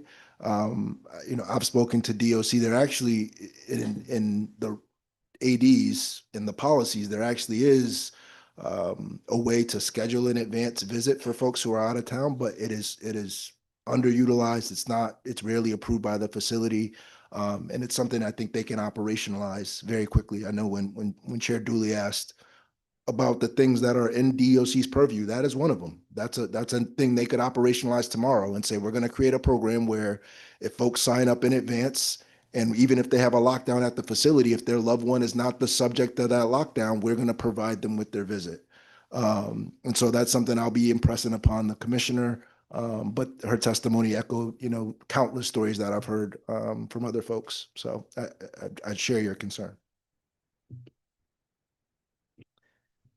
Thank you again.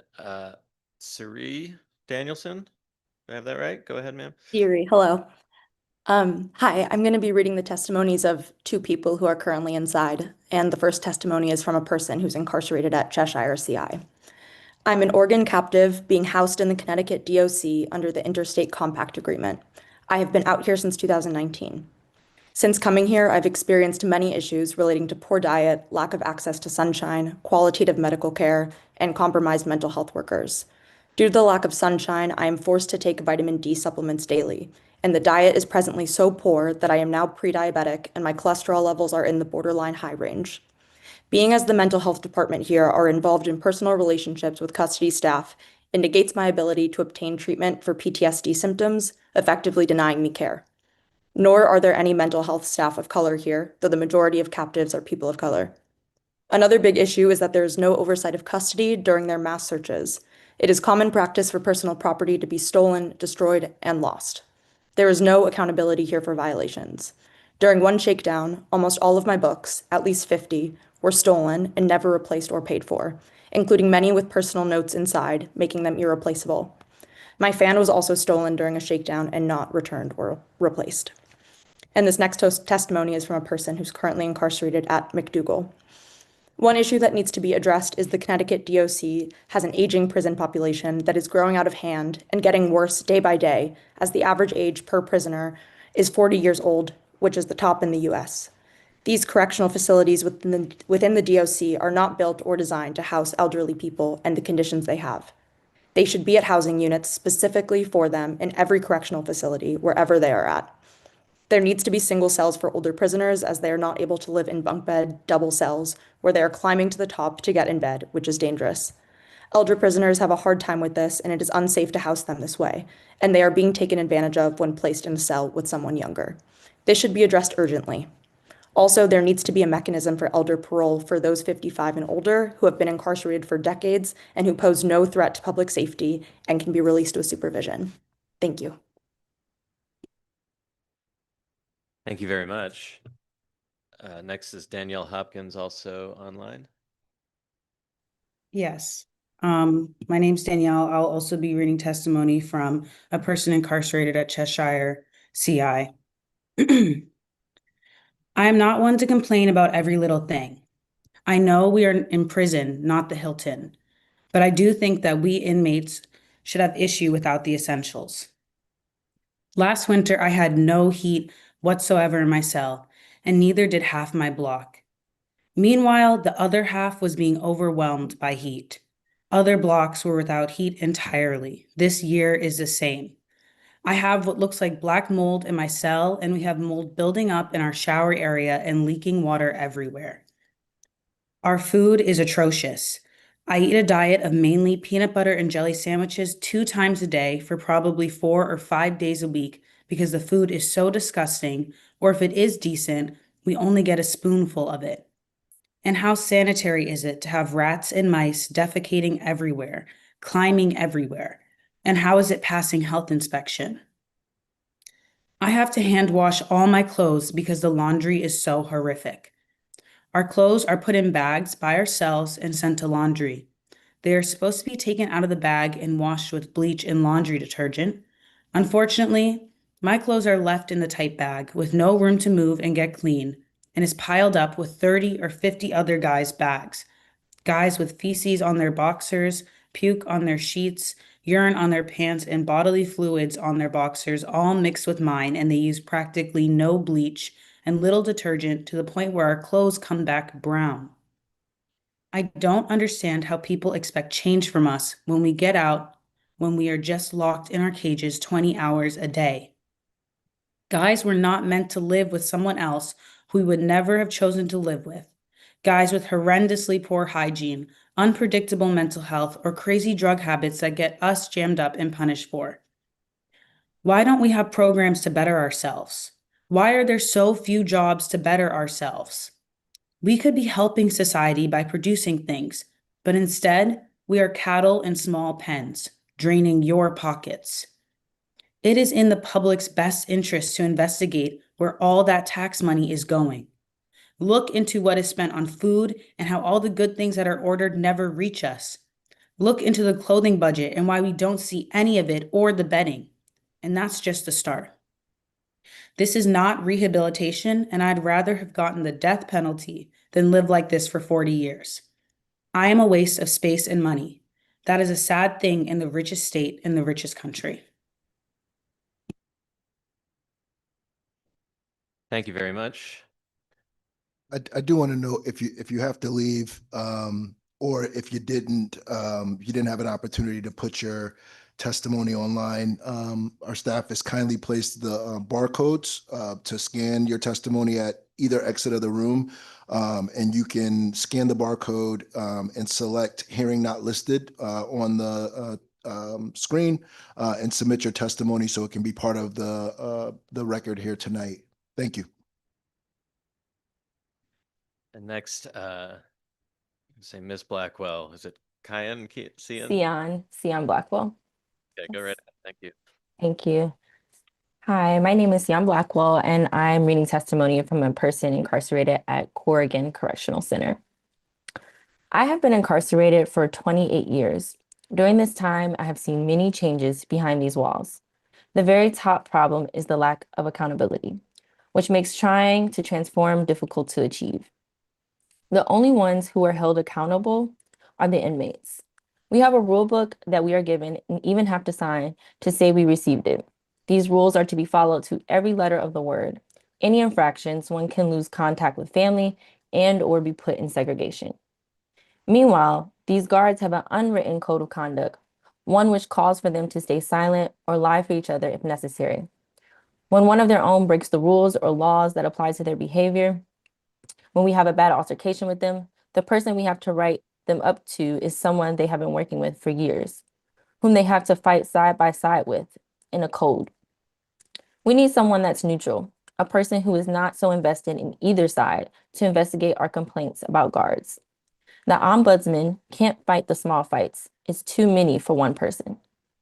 These guards are on their cell phones way too much, to a point they get mad at prisoners for asking them to do their job because we are interrupting their phone call. They're on a cell phone that is illegal for a guard to even bring in a prison. It violates the rules, which no one seems to address. The higher-ups in every jail know this is going on, yet it keeps happening. No accountability. A law passed to give prisoners more time out of their cells to eliminate the animalistic treatment. If you treat a person like an animal, they will let that sink into their personality and bring that character into society. This jail and other jails find ways to make that time out of take that time out of a cell away from us. They use a security threat, yet when the threat is over, the jail doesn't open up. There's a lot of mistreatment in this prison, and that mistreatment has its effect on its victims. People who are mistreated like that aren't the people you want back into society. Most of us came to grips with what brought us here and want reform.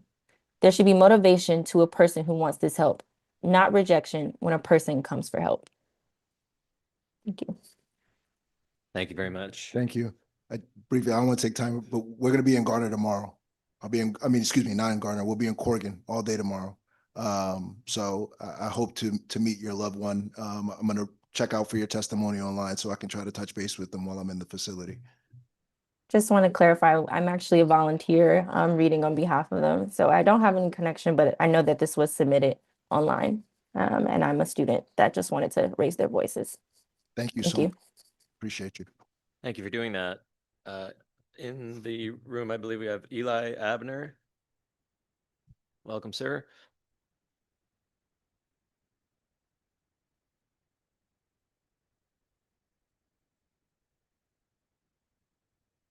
Good evening. Like I was explaining to you, I had problems to be able to submit the registration for my in-person testimony. We met in Osborne Ward. You took pictures of my cell. You saw the toilet, how it was leaking black water through the side, and we were living two individuals in a really, really tight space in Osborne. The windows were broken. Uh, Water would come in through the windows. When it's cold, it's freezing. Um, it's, it was not very appropriate what I lived in Osborne. Uh, I've been on special parole for almost 7 years now. Um, and my testimony is based on issues that I've seen in level 1 correctional facilities.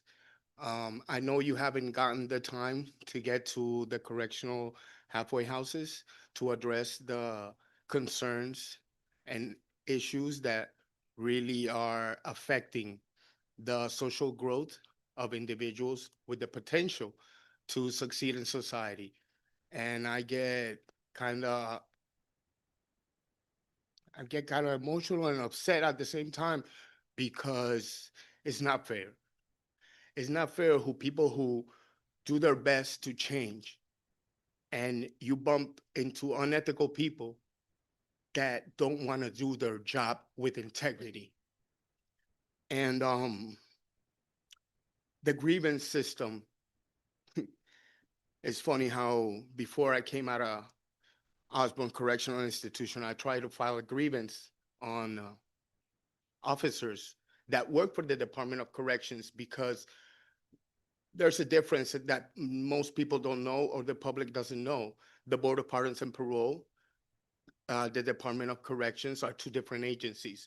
And Parole and Community Services is just a division of the Department of Corrections. They are still employees of the Department of Corrections, and they're supposed to follow the administrative directives and the performance of their duties on the field or in a halfway house. So my experience is that the mission statement of the Board of Pardons and Parole, the strategic plan of the Department of Corrections, and the principles of the Parole and Community Service Division are not being met. They have the means, but they don't have the will to help individuals reintegrate themselves in society. The justice system is based in correction, rehabilitation, reintegration. All so far I've seen is correction and the bad way.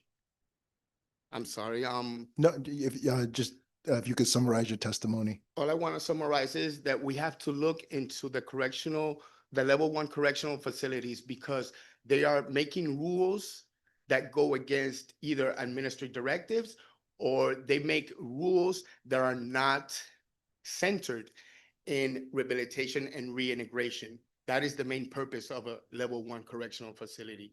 They can't forget that because sometimes they make rules that go against their ethical behavior supposed to be. Well, thank you, Mr. Abner. I really appreciate you being here, and it's so heartwarming to see you because we did meet when I toured Osborne for the heat mitigation report, and you raised a valid concern for my office, and that I'm very candid that we have not been able to get around to the 24 or so halfway houses in the state because we are woefully understaffed. I don't want to take up too much time, but to think that DOC has 13 facilities, 6,000 employees, 11,000 folks incarcerated, a budget of 700 million, and they've given me 6 employees and a budget of 800,000 to do oversight over 13 facilities and 24 halfway houses. Is not sufficient, but we're doing the best we can, and I so appreciate you being here tonight. Thank you so much. Thank you. I will be talking to your assistant. I appreciate it. Let's go.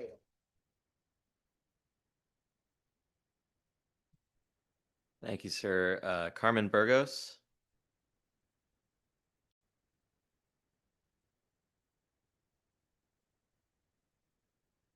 Welcome.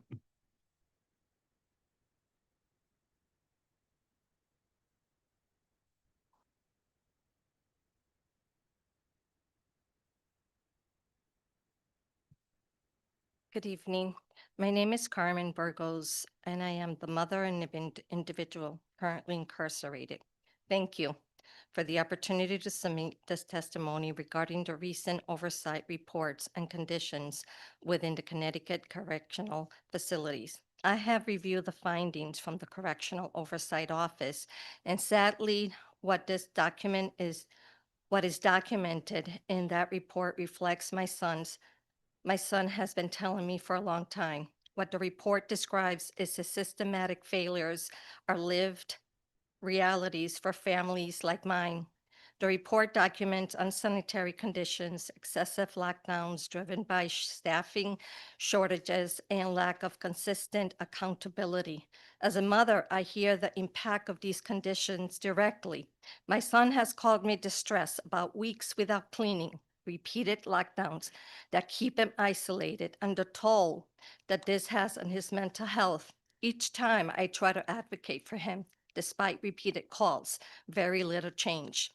One incident stands out clearly. After a cell search, my son's personal belongings were destroyed. He was extremely upset and called me multiple times that day. He's feared for his emotional well-being, and I immediately contacted the facility asking that someone check up on him. I called repeatedly. No one followed up. It was until a week later that he told me someone went in to check on him. That experience confirmed what the oversight report highlights: gaps in responsiveness and care that leaves incarcerated individuals and their families vulnerable. I even contacted my state representative in hopes that additional advocacy would lead to action. Yet even then, very little change. When families, advocates, oversight bodies all raise concerns and nothing improves, trust in the system is undermined. My son is not identified by his mistakes. He's a human being who is loved, who matters, and who will one day return to his community. The state has responsibility to ensure that while in custody, he is treated with dignity and humanity. These are not privileges, they are minimum standards. I appreciate the work the Correctional Oversight Office and advocates who continue to raise these concerns. Like my son, I'm not here simply to complain. I'm here to be heard. I urge this committee to act on these findings and ensure that meaningful, measurable changes are made. Together, by listening and responding, we can make the system do better.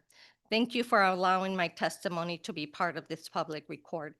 And thank you, Mr. Ward, because I know you, attorney, I've had a couple of conversations with you when you first started all by yourself, and that gave me hope. So thank you. Thank you for being here, Ms. Burgos. Appreciate you.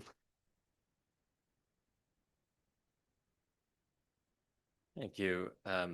We have M. Maldonado. I don't have a first name. That's you too. Okay, excuse me. All right. Eli Abner, M. Maldonado. Okay, we'll correct that. In that case, online Fumika Mizuno. Good evening.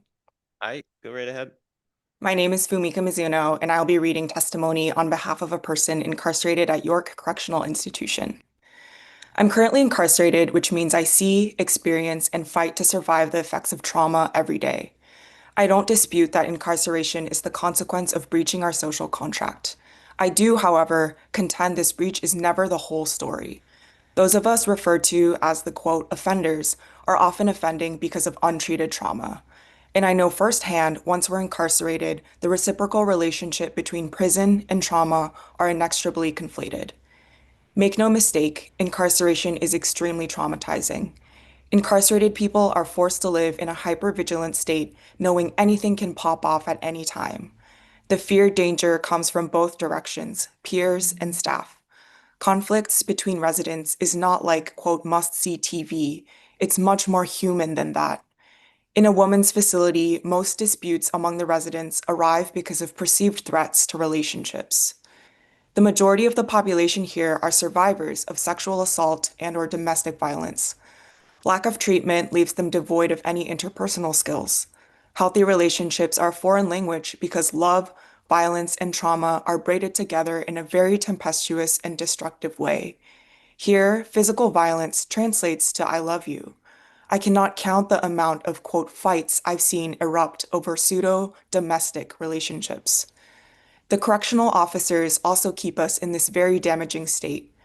Some are unaware, others intentional. Male officers will often flip their handcuffs or jingle their keys around when touring the unit, a signal to women that a man is, quote, on the tier. For us, because these items are used when taking us to segregation or worse, the mental health unit, it's an automatic cortisol surge that takes 20 minutes to recover from. Daily, the threat of random and overused full cavity strip searches, the unannounced room searches where contraband is not only found, it has sometimes been planted, and the use of segregation as punishment for subjective infractions is business as usual. The bottom line is we never feel safe. The residual and most often untreated and self-medicated trauma we entered the facility with in prison becomes exacerbated. Corrections does have a policy to assess, quote, offenders upon arrival. Everyone receives a 10-minute intake interview by a social worker to determine any emergency mental or physical needs. If none are determined, it can take up to 30 days to be seen by a psychologist for what we refer to here as, quote, a drive-by diagnosis, at which time the preferred course of action is chemical treatment. You are prescribed any number of cost-effective drugs over person effective counseling. If you are on medication, your assigned social worker is required to see you once a month for 15 minutes. That is the extent of your therapy, no trauma treatment. Prison truly is a place of slow death, mentally and physically. Thank you. Thank you very for sharing much. that. Next, Toby Phillips. Hi, my name is Toby Phillips, and I'll be reading on behalf of two persons, the first being incarcerated at the Osborne Correctional Institute. I'm currently incarcerated in the facility of Osborne Correctional Institute. This facility is one of the worst that I've been housed in. I want to start with the showers. They don't have any windows or ventilation. I apologize, sorry. They don't have any windows or ventilation and have created moisture, leading to black mold and some rust in which we are breathing. We also have to take showers with our boxers on because they don't have any doors to divide us. When we take showers without clothes, they complain and say that we are being disrespectful, and so to avoid conflict, we have to shower with our boxers on. Second, the cells smell funny. Some do not have heat or air conditioning. They are far too small for two people and only have one plug, leading to us having to connect everything in just one extension cord, leading to the power blowing out in the cells. The paint of the walls are falling apart, and they are very old and filthy. Some are leaking water from the walls. The locker where we put our food have rust, as well as the toilets and the vents. Our bunks in which our mattresses are put are also rusty and look disgusting. The hot water in the sink smells funny, and some cells do not even have hot water or cold water. They never cleaned the ventilation on the ceiling or in the cell unit, and we are breathing this filthy air. With all of these building issues, I am living with the worry of getting sick with some diseases.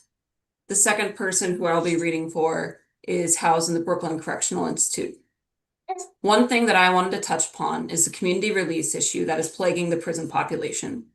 For inmates who have been incarcerated for a decade or longer, those who have been approved for halfway houses are waiting longer for placement than, say, someone who has been incarcerated for, let's say, 3 years. I apologize, sorry. Whereas the need for that particular inmate to acclimate himself back into society would be a lot easier as opposed to someone who's been incarcerated for a decade or more. And things have suddenly changed over the past year or two on this issue, and it's very perplexing to all of the inmates who are set to return home to their loved ones after a few decades behind these walls. Thank you. I apologize for the interruptions. No need. No, Thank you so much. Thank you. We next have Christina Quaranta.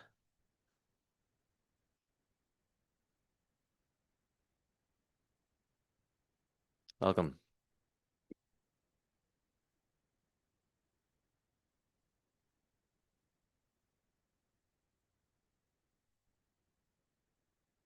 Good evening, members of the Correction Advisory Committee. I'd like to extend my thanks to the Office of the Correction Ombudsman for this report and for speaking on behalf of people who are too often ignored, discounted, and deemed as unimportant. It's vital that they are given a way to make their experiences visible to the public and to those in power. Independent oversight is essential, and this report reflects both rigor and moral clarity. My name is Christina Quaranta, and I'm the Executive Director of the Connecticut Justice Alliance. We work directly with young people who are currently in state custody, including inside Manson Youth Institution. As an organization, we insist on truth and transparency, and we appreciate the work of the Correction Ombudsman in striving for both in this document. What this report makes clear is that the system itself is under strain in ways that directly endanger children. When facilities are overstretched, under-resourced, or operating in environments that are not designed for youth, which I would argue that prisons are not designed for youth, or for anyone, frankly, children are the ones who bear the consequences. That strain shows up as delayed or inadequate medical and mental health care, disrupted education, unsafe conditions, and the erosion of basic dignity. The findings in this report align closely with what we hear directly from young people and with what we hear consistently from other advocacy organizations that are focused on youth impacted and damaged by the legal system. We know from our work and from the recent Department of Justice Monitors report that many young people in state custody are not consistently receiving the services, education, and humane treatment that they require and deserve. These are not optional. They are legal obligations and developmental necessities. When a system cannot reliably meet those obligations, it's not merely ineffective, it is harmful, it is neglectful, it's inexcusable. The issues outlined in the Ombuds report are either already present in youth facilities or are likely to emerge, which poses significant danger and operational risk. As the conditions deteriorate for those inside the facilities, we must also grapple with the compounding effects of system-wide failures. We're seeing correction officers repeatedly put in harm's way, support staff inside facilities stretched thin to the point of being unable to handle critical tasks like medication adherence, recreation and study, and special education for children. The impact extends into communities where family members share the burden and where those inside will return to continue their lives.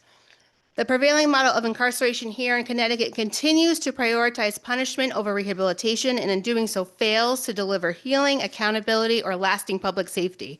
The solution here is not complicated and cannot be achieved through continuous government reports, only through courage and political will.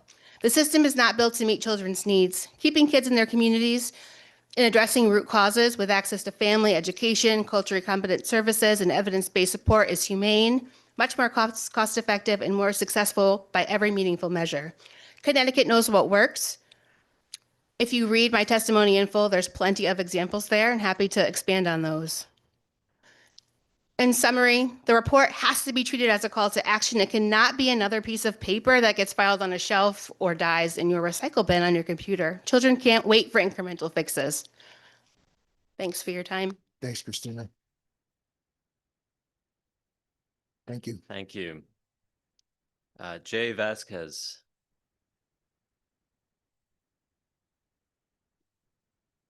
Welcome, sir.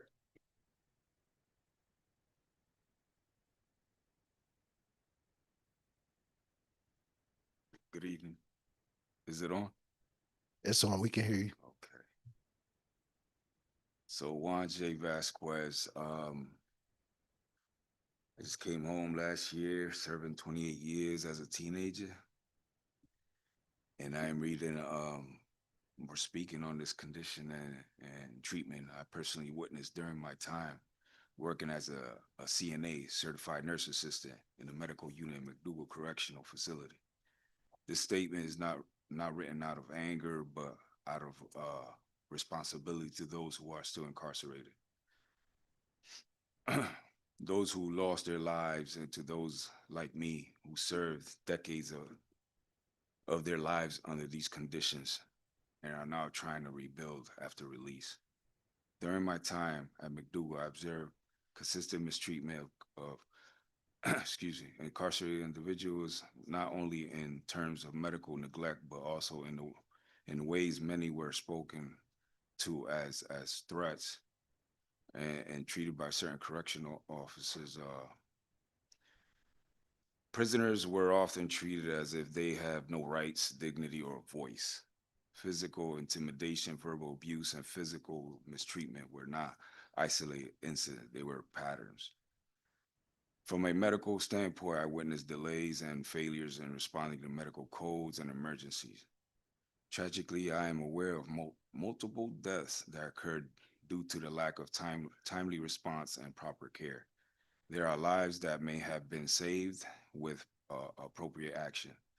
Excuse me, the situation became even more severe during COVID-19 pandemic. Incarcerated individuals were quarantined for months at a time, often without access to basic hygiene such as showers or adequate medical attention.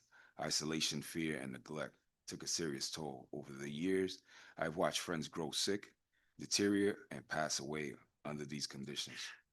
I also want to address the issue commonly referred to the blue flu, because correctional officers are legally prohibited from striking.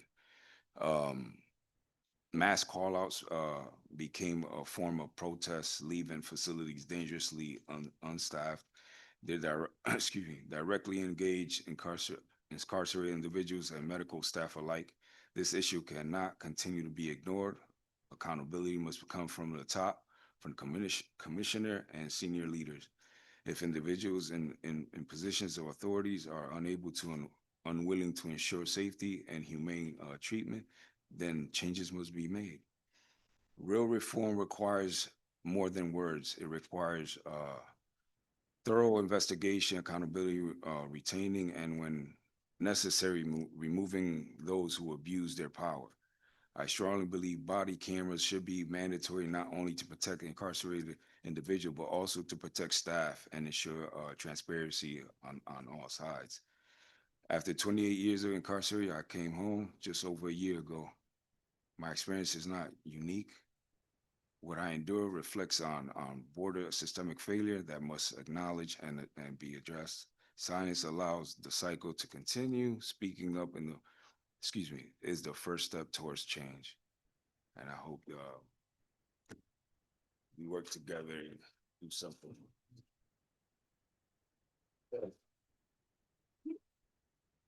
Mr. Vasquez, I just want to thank you so much for being here and thank you for your testimony. Really appreciate it.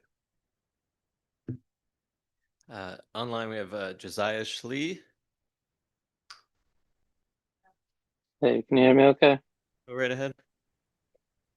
Good evening to the Correction Advisory Committee and Devon Ward. Thank you very much for your work.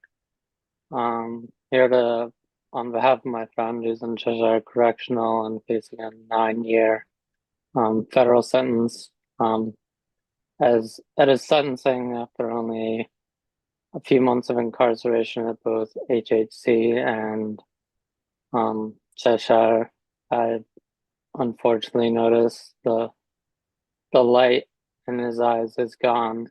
His posture has changed. His confident stance with his shoulders up and his head held high is gone. And how he walked and carried himself as he walked into the courtroom and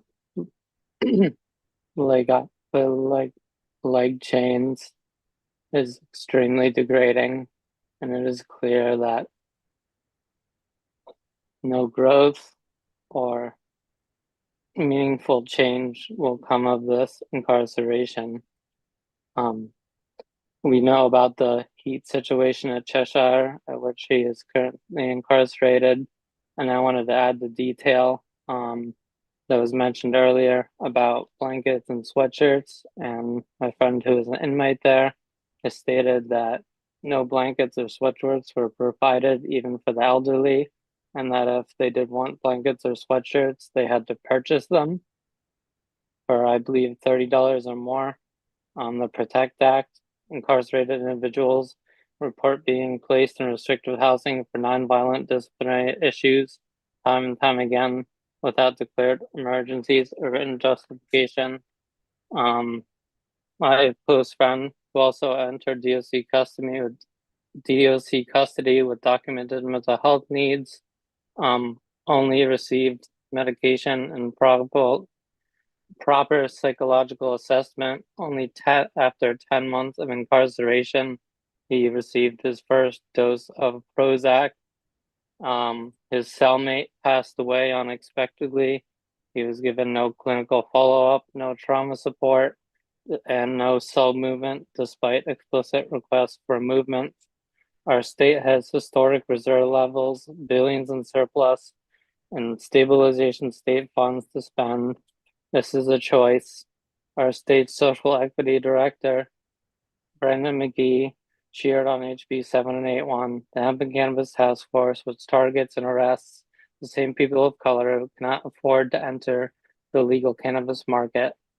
And we need to evaluate the people who are truly responsible, Ned Lamont and his appointed leaders, such as Brendan McGee, who support and enforce laws that incarcerate and target people of color and minorities and perpetuate the system of incarceration while claiming to be changing the system and making things better.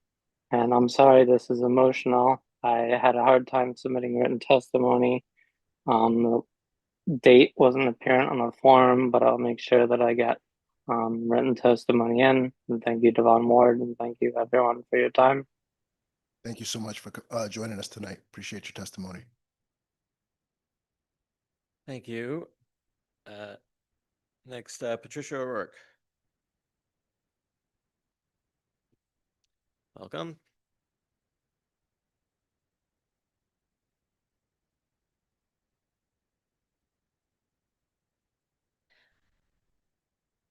Good evening, committee, co-chairs and members, and Ombuds Ward. Thank you for the opportunity to contribute to this discussion of the conditions of confinement in Connecticut's Department of Correction. My name is Patricia O'Rourke. I'm the Executive Director of the Connecticut Appleseed Center for Law and Justice, one of 21 justice centers in the Appleseed Network across the U.S. and in Mexico, addressing issues related to discrimination, poverty, and systemic injustice.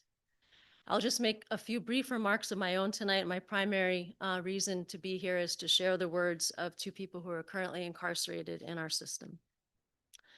Like others here, I'm not surprised by the information contained in the first annual report on conditions of confinement issued by this new Ombuds office. But I am heartened by its frankness and the requirement for the DOC to publicly respond to the recommendations made in it. I look forward to that response, the resulting follow-up actions, and continued progress on the office's other investigations. After reading the report, I revisited the published mission statement of our DOC. I'm not going to read it in its entirety here. Some of the positive aims and claims were already mentioned by a gentleman earlier, but I do want to highlight one phrase they had the audacity to publish.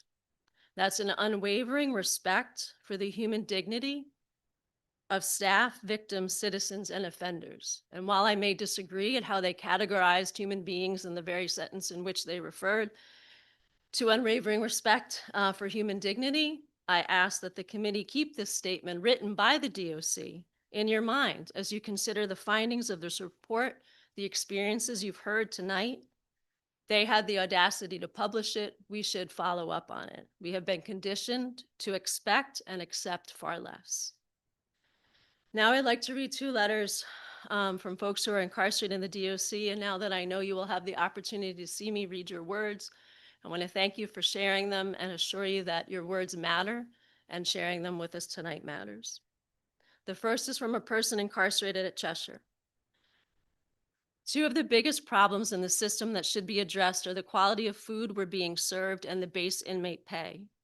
We are too often served trays with slop on them. Almost every night for dinner, they feed us stuff that the majority of the population throws in the trash due to it being unpalatable. They give the slop names like chicken a la king, but it's a square of disgusting slop not fit for human consumption. This issue is exacerbated by the fact that prices continue to increase on commissary, but the inmate pay remains at $1 a day, which is not enough for someone to live on. For some bizarre and heartless reason, when they increased the pay by 25 cents a day, for most workers, industry pay was increased by 40 cents an hour. Why was their pay increased by more per hour than the majority got per day? The people who needed the raise the most got less than those who were already making enough to support themselves, and that's wrong and should be fixed.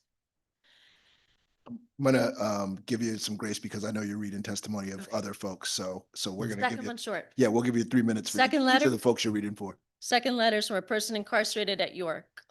We're locked down at least 10 to 15, maybe even 20 times a year when they claim they're short-staffed. I remember a time we got locked down because one spoon was missing out of the chow hall, and another time they were missing a huge sheet pan. The maintenance guys lost things a few times, but every time they realized they made a mistake, found whatever it was missing right where it was supposed to be, they just overlooked it. Some guards hate when we go on 5-day locks, but some of the other guards like it because they say they don't have to deal with us. I heard 2 guards at 2 different times with my own ears say, if it was up to them, we would always be on lockdown. The more we're on lock, the less they have to do and not deal with inmates.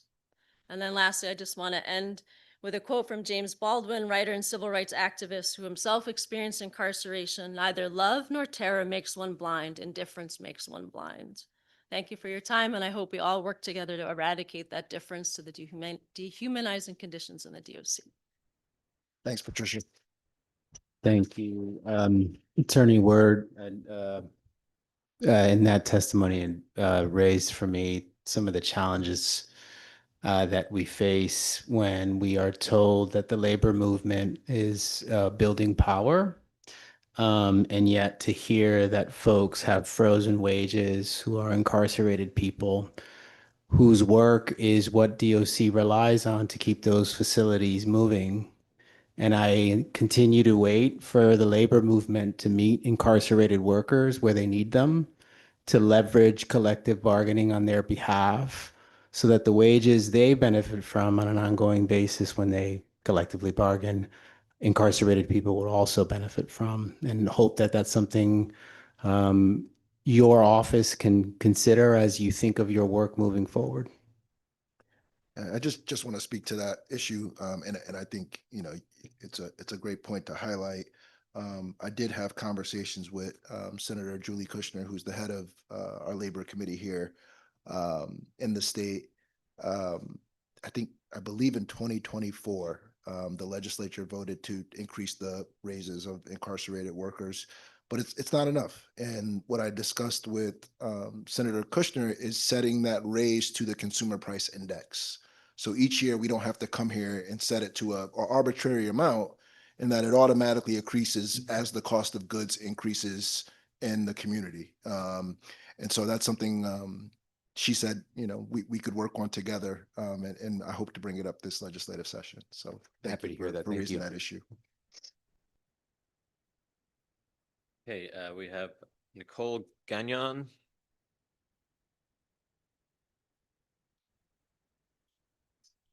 Yeah, she may have left. Viola Clune.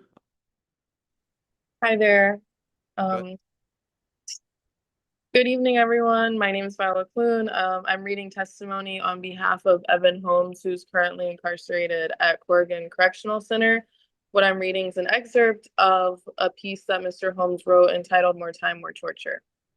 A sentence that exceeds 25 years is essentially a death sentence. Generally, the intention of the court is not to mete out death. Rather, a lengthy term is meant to ensure an individual's rehabilitation and to deter them from future instances of offending. However, by punishing people with a lifetime of imprisonment, these excessive sentences lead to increased harm, not rehabilitation. Although the American dark ages of tough on crime politics and collateral consequences has recently been eclipsed by the new age brilliance of critical thinkers and scientific breakthroughs, outdated and excessive sentencing policies and procedures remain in place. Put differently, the times have changed, but the sentences have not. Which leads to the question, what is the purpose of continued incarceration when an individual has demonstrated the rehabilitation the court initially prescribed, long before their sentence is complete? The only answer is more punishment, more damage, more destruction, and more torture. Just as the consensus on crime and punishment is drastically changing before our eyes, so are the parameters and opportunities for rehabilitation. While times past lent little to no recourse for those who are incarcerated and their actual rehabilitation, today there is ample programming that fosters and accelerates rehabilitation. For example, the Second Chance Pell Program provides financial aid to incarcerated students, and in turn, many colleges and universities have initiated programs and opportunities that assist their host states in rehabilitating the prison population. These efforts have contributed to the lowest recidivism rates ever known to the American justice system, and they should lead to sentencing reform as well. More Time, More Torture declares that higher education, not only accelerates rehabilitation, but unequivocally contributes to the transformation of an individual's entire being, making continued incarceration senseless, futile, and after more time, destructive. Higher education inherently does the difficult and sensitive work of forcing one to challenge and change their beliefs and recognize the errors of their past ways. Moreover, higher education instills in learners the values of empathy, community, collectivity, charity, solidarity, honor, and integrity. Excessive sentences do not contribute to the rehabilitation of incarcerated individuals, but higher education does. The transformative powers of education go far beyond the limitations of rehabilitation by changing the foundation of an individual's core beliefs into those that are in alignment with peace and prosperity. But the more time an individual spends incarcerated after reaching their transformative peak, the more torture they will increasingly endure. The punitive ways we've come to view rehabilitation have changed, and as a result, it's time for the punitive practices to change as well. Thank you. Thank you for sharing. Next, Melissa. Go ahead. She just said something that, I've sat here and I've been slowly stewing. I'm angry, and furious is not even the word. Depraved indifference is what I said when I first started this meeting. And you just heard someone talk about death sentences, right? Our carceral system has not changed in the last 20 years. Our prison conditions have stayed status quo. These are not new things. The death sentence, as you hear it in the mental health, people would rather die than to come into Connecticut corrections. I want you to remember that.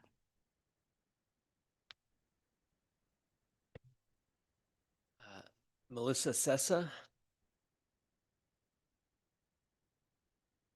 Okay. Online, William Shelton. Hi, good evening. I'll be speaking on behalf of a person currently incarcerated at York Correctional Institution, and this is his testimony. To be honest, this place has gotten so bad, I pray every night to God I make it home before they kill me. I'm a diabetic. I've had 2 heart attacks. I have 5 stents in my heart. Since I've been here, I've had to get a blood transfusion done at LMH. Before I got here, my outside doctors, which are all linked to NYC Connect, did a full workup on me. So when I got here, they were informed that anything done to me should be done at a hospital. In this case, that directive was never followed. So that's the reason why I have to have a blood transfusion. Secondly, I'm allergic to peanuts. I've had very bad eczema and I was given a medication with peanut oil for nearly 8 months. My whole face was swollen and my body started to break out badly. They had me on high dosage of steroids. No one could figure out what was going on. Then when my APRN found out that the oil from my head had peanut oil, she hid it and stopped the medication.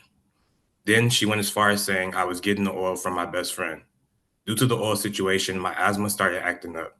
It was getting to be difficult for me to breathe. My parents started to get scared, and all my mom keeps saying is that this place is going to kill my child. I've been on this compound for over 2 years, and I've never visited a cardiologist, and I have had 2 heart attacks at 42 years old. Sometimes I even run out of blood thinner that makes sure I don't clot. And I was taken off of my insulin NPH for nearly 2 years because the 70/30 insulin was cheaper, so that's what I was given.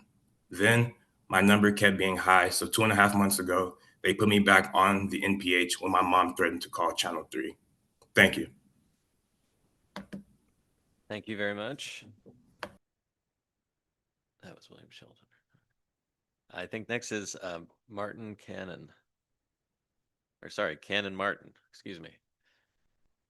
And online, no. Okay, Xiomara Rivera.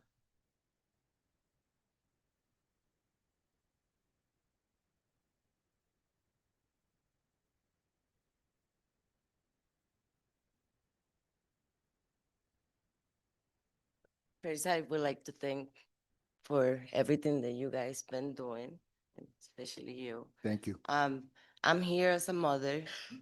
My son is currently incarcerated at McDougall Correctional Facility. And since my son's been in custody, he haven't not have a medical health evaluation. My son got asthma. He was locked down for 23 hours with nothing, like just looking at the walls. I was concerned about an asthma attack go unnoticed because his asthma is chronic. My son also have some mental health issues. Nobody haven't seen him. Like it's just the he have a tooth pain, and they say 6 months to see a dentist. And see, he keep complaining, they're gonna punch him in the face. That's what he got for complaining about his pain. Also, I'm just concerned about mental health, like medical, no pump. He have no pump. He's supposed to have a pump for his asthma. Nothing. It's been over 3 months. He put requests, nothing happened. Stream insulation, like it's just the dust and his cell. He said he only can clean one a week, and they clean, and the dust and the mold and all that stuff.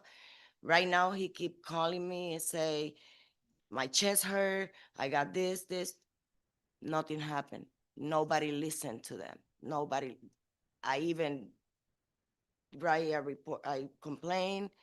Thank you. I see after everything they send you report is what my son has been complaining over and over and over before I even see the report. So I'm speaking on behalf of my son because I'm concerned about it. Thank you, Ms. Rivera. I have, members of my staff here.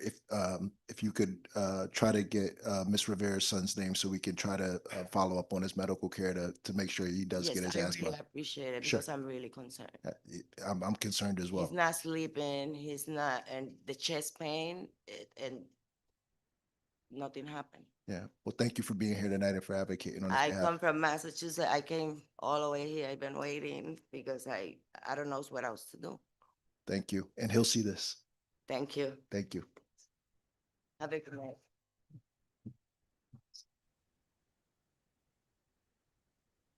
Thank you. Representative Ann Hughes. Thank you all. It is my honor to give some written testimony today on behalf of Andres Sosa. He has our permission to read this. He's incarcerated at Cheshire Correctional Institution.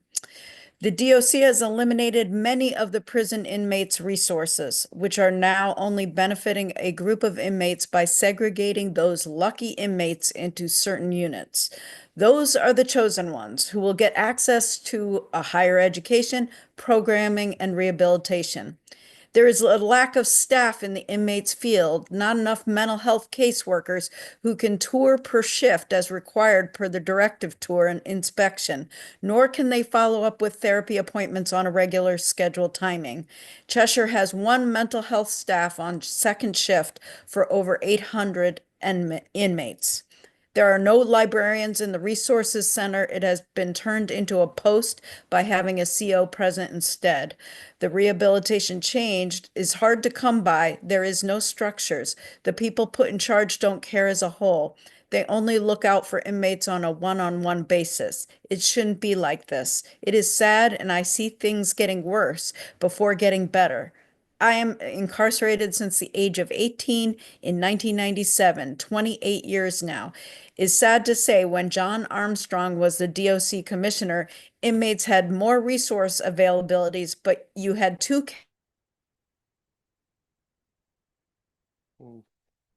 DOC has a larger budget, but inmates have fewer resources. The food quality is worse and the amount is less. This is to add that it be cold, you don't get at least one hot daily meal, trust me. The commissary prices are too high and you find nothing healthy. 90% of the commissary items are sugar and cosmetics. Inmates' jobs payments went up, but in 1 year, the commissary prices went up 3 times. As an inmate, you're back to square one. Policies are not being followed nor enforced when it's to benefit the inmates. Their well-being is disregarded and the medical care is bad. Why does DOC medical staff send inmates to Yukon Healthcare by specialists to then override those specialist orders by relying on a third-party medical company such as NAFCare Inc. on Columbia Road, Suite 4000 in Birmingham, Alabama? Does our government know this? Is it a standard legal practice to do such things behind inmates' back with no consent asked? Things look good on paper, but what is being done behind the scene where our government needs to evaluate to ensure compliance by such executive branch DOC agencies subordinates? Andrea Sosa. And thank you for hearing him today. Thank you, Representative Hughes, for joining us. I do want to say on the record, Mr. Sosa is someone who continues to advocate for himself and for other folks at Cheshire. He's somebody who's well known to the office, and so I appreciate you amplifying his testimony. I do want to mention that the report discusses healthcare, but one thing I did not include in the report is and it's an oversight, is that during the latter part of last year, DOC medical leadership refused to communicate with NAFCare at all. So the healthcare provider that you identified, that was actually the person that was scheduling the specialty appointments for DOC's medical staff, medical leadership refused to communicate with them at all, to the point where NAFCare, the contractor, was contacting me to set up meetings to try to talk to DOC leadership. And I think it's important to put that on the record because it happened. And it was shocking that they were not even talking to a contractor that they were paying millions of dollars to provide utilization review services. And it was stunning to me. And so, I didn't include that level of granular detail into the report, but I did want to put it into the record tonight. And so the concerns that Mr. Sosa raised are certainly well-founded. And so, again, I thank you for sharing this testimony.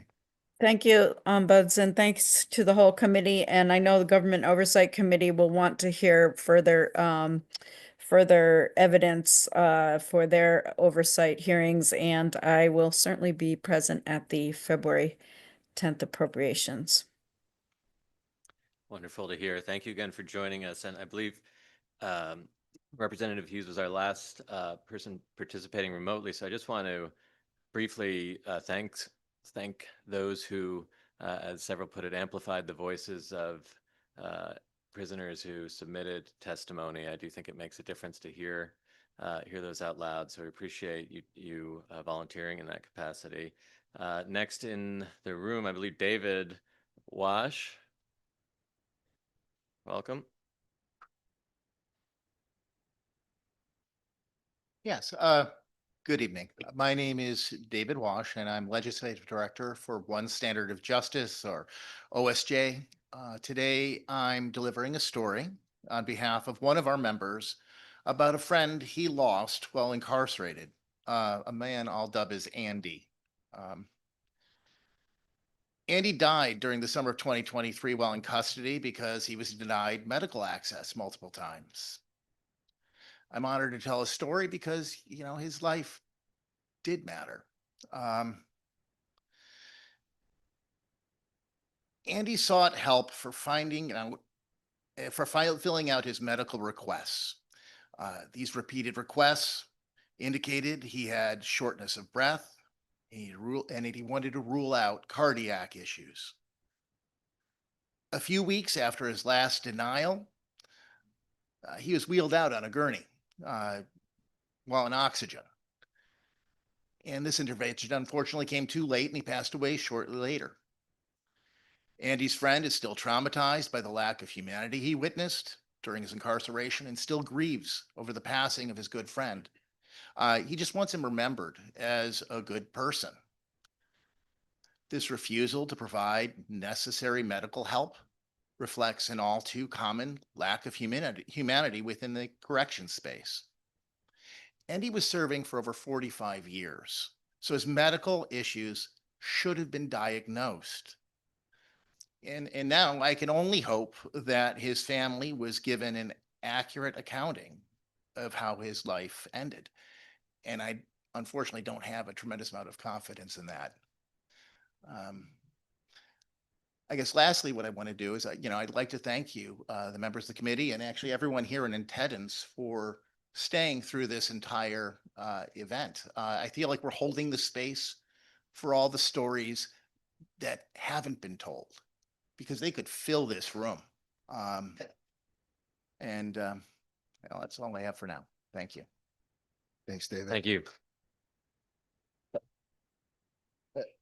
I do want to say, I'm not certain if Andy's friends or family have reached out to my office, but we do have the ability to provide some answers to his cause of death. We are able to get DOC documents and release them to an authorized member of Andy's family. So if they haven't, or if they've already have, and it may have, it's in the cache of documents that we need to review at the office, just please reach out and let me know so we can prioritize that. So thank you. Next is Cindy Pritzio. Welcome.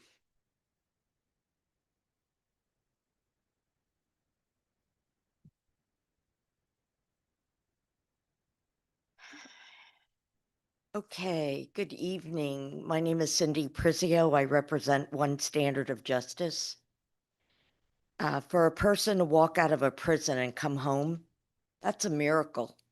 Come home not beat up, not injured, emotionally or psychologically unimpaired, not dead. That's a miracle. And after listening to all the stories tonight, I've been around for 10 years now, and I am a mother of a person formerly incarcerated who's tried to protect me from the stories that we've heard tonight, right? And when we were going through this, I was so thankful because as his mother, that pain that was created by the situation, I was helpless. I could not help my son. No matter what he would tell me, there was nothing I could do to make it better. So I just want to commend the mothers here tonight because I know the pain and the feeling of helplessness, right? Our kids look to their mothers to save their asses. And for the one time in our lives, we got nothing. We come up empty.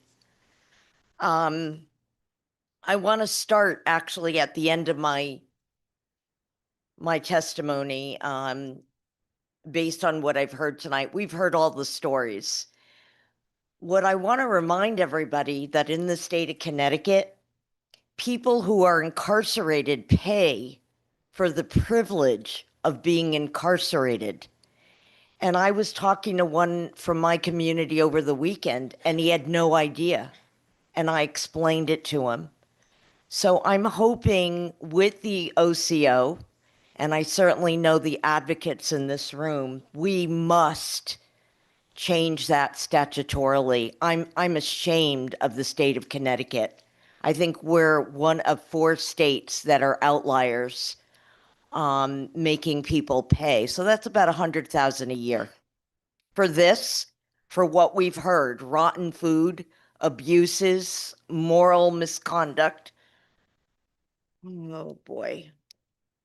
I want to thank Devon Ward because he carried the heavy lift. He carried the load over the past year, and the advocates, he took it from us, and I want to thank him for giving us grace and voice. Really, Devon, you treated us well. It's an excellent report, but unfortunately, there's nothing new in it, or not much new, right? We talked about the York sexual abuse, but everybody knew this. All these problems were chronic and happened across decades. Finally, we have it in writing. I want to, I am going to submit my written testimony because I had a lot to say and I needed about 10 minutes. I want to acknowledge that OSJ works with people who've been rightfully and wrongfully convicted of a crime of a sexual nature. And these people are particularly vulnerable in our state prisons, not only by staff, but also by their peers. And I just want to remember, I fight for all people. So I don't I don't limit or narrow it based on, you've done this or you've done that. And I want to remind those peers who are incarcerated with my community that we are all in the same hula hoop together. We got to stick together. And I want to say to the advocates, we must stick together, and possibly, Devon, I'd like you to take over probation. In the next report, no, there's some really bad, Thank you for your time, Cindy. there's some really bad things happening. I understand. I And the understand. same level of arrogance. I understand. But I was happy that you're going to include the halfway houses in your report because they're dens of, They're in my statutory mandate, but Cindy, me and you are going to meet privately because we have a ton to talk about and a ton to work on this legislative session. Our administrative assistant in the office, Tiana Milner, is here. Tiana, can you meet with Cindy right now and try to figure out a time for us to meet in the next week? God bless you, Devon. And thank you for being here tonight. We just want to get to everybody because we're running out of time. So the one thing I'm going to say, and I'm closing, I promise. Okay, please. Is that as an advocate, I have to challenge all advocates. We have to come together and we have to provide alternatives to incarceration. There's plenty. Okay. Thank you. Thank you, Cindy. I Thank just want to be mindful. We're closely approaching the time we need to be out of here. We want to be respectful of the legislative staff who are here. So can we quickly get to some other folks? We only want one left. Mel, did you? Okay. Todd Lane is our last. Cindy Pritzio is our last. Thank you very much. Thank you to everyone who shared their testimony tonight. Thanks especially to those who are incarcerated who submitted their testimony and those who read their testimony. I think that was very meaningful. And as Cindy said, I was really struck by family members, mothers, siblings, loved ones who came out to speak on behalf of their loved ones who are incarcerated. It is meaningful to them, I'm sure, and it helps all of us and anyone watching to, not forget the humanity of the folks who are. Go ahead, ma'am.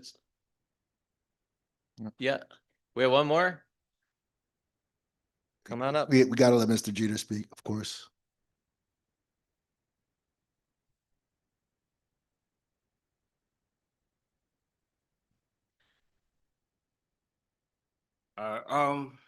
My name is James Jeter. I'm co-founder, executive director of the Full Citizens Coalition. I'm going to be reading on a testimony on behalf of Anthony Drummond, who is a incarcerated individual in Carl Robinson. Before I start, I would like to say that I remember having a conversation at the beginning of COVID, and telling a group of college and prison personnel and certain DOC staff that Connecticut DOCs are a functioning black site. And they roasted me. But any place you need 48 hours notice to go into is a functioning black site.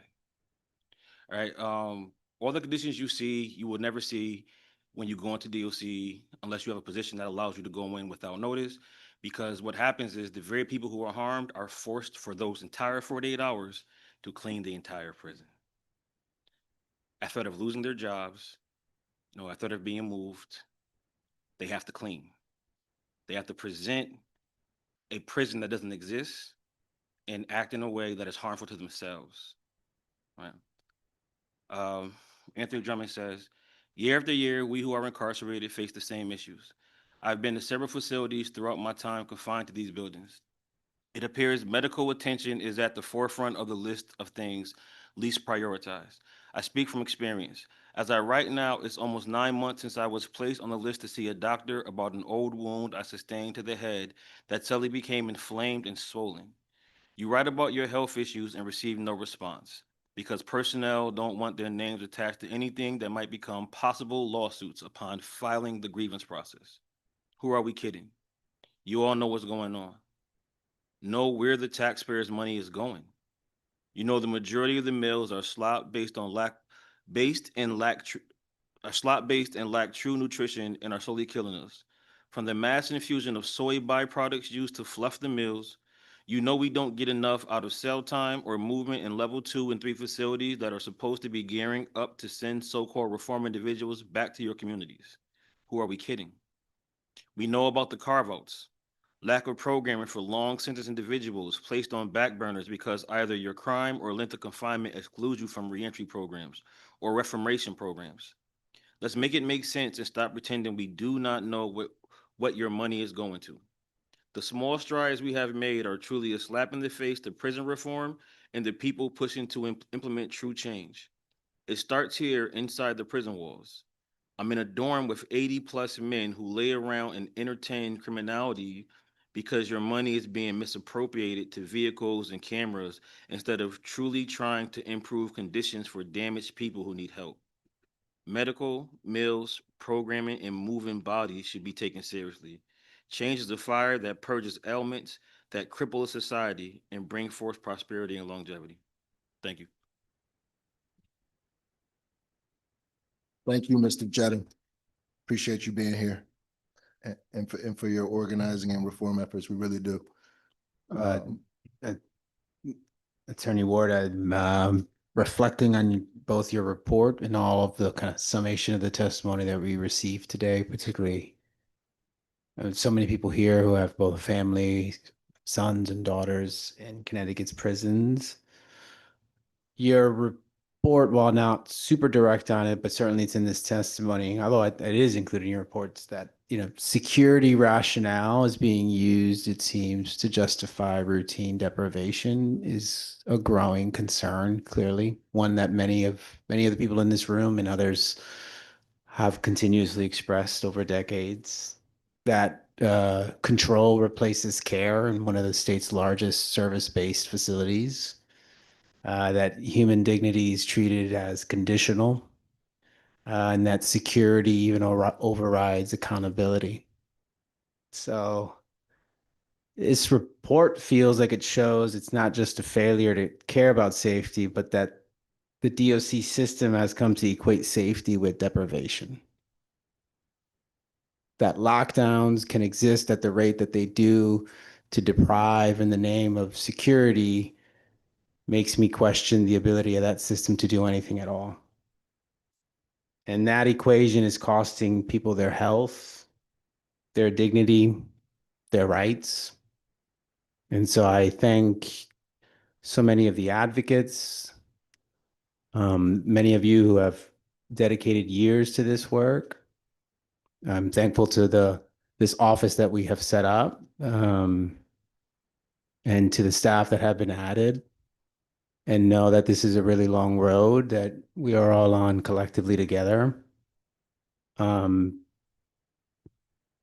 I just can't get over the fact that what I'm hearing so clearly is that security is overriding rights and is a system of deprivation. And so I think that just weighs heavy over today.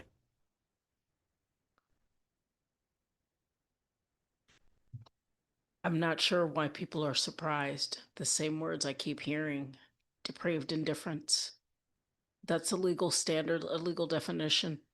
And it's the byword for the Connecticut DOC, right along with the words, I can't breathe.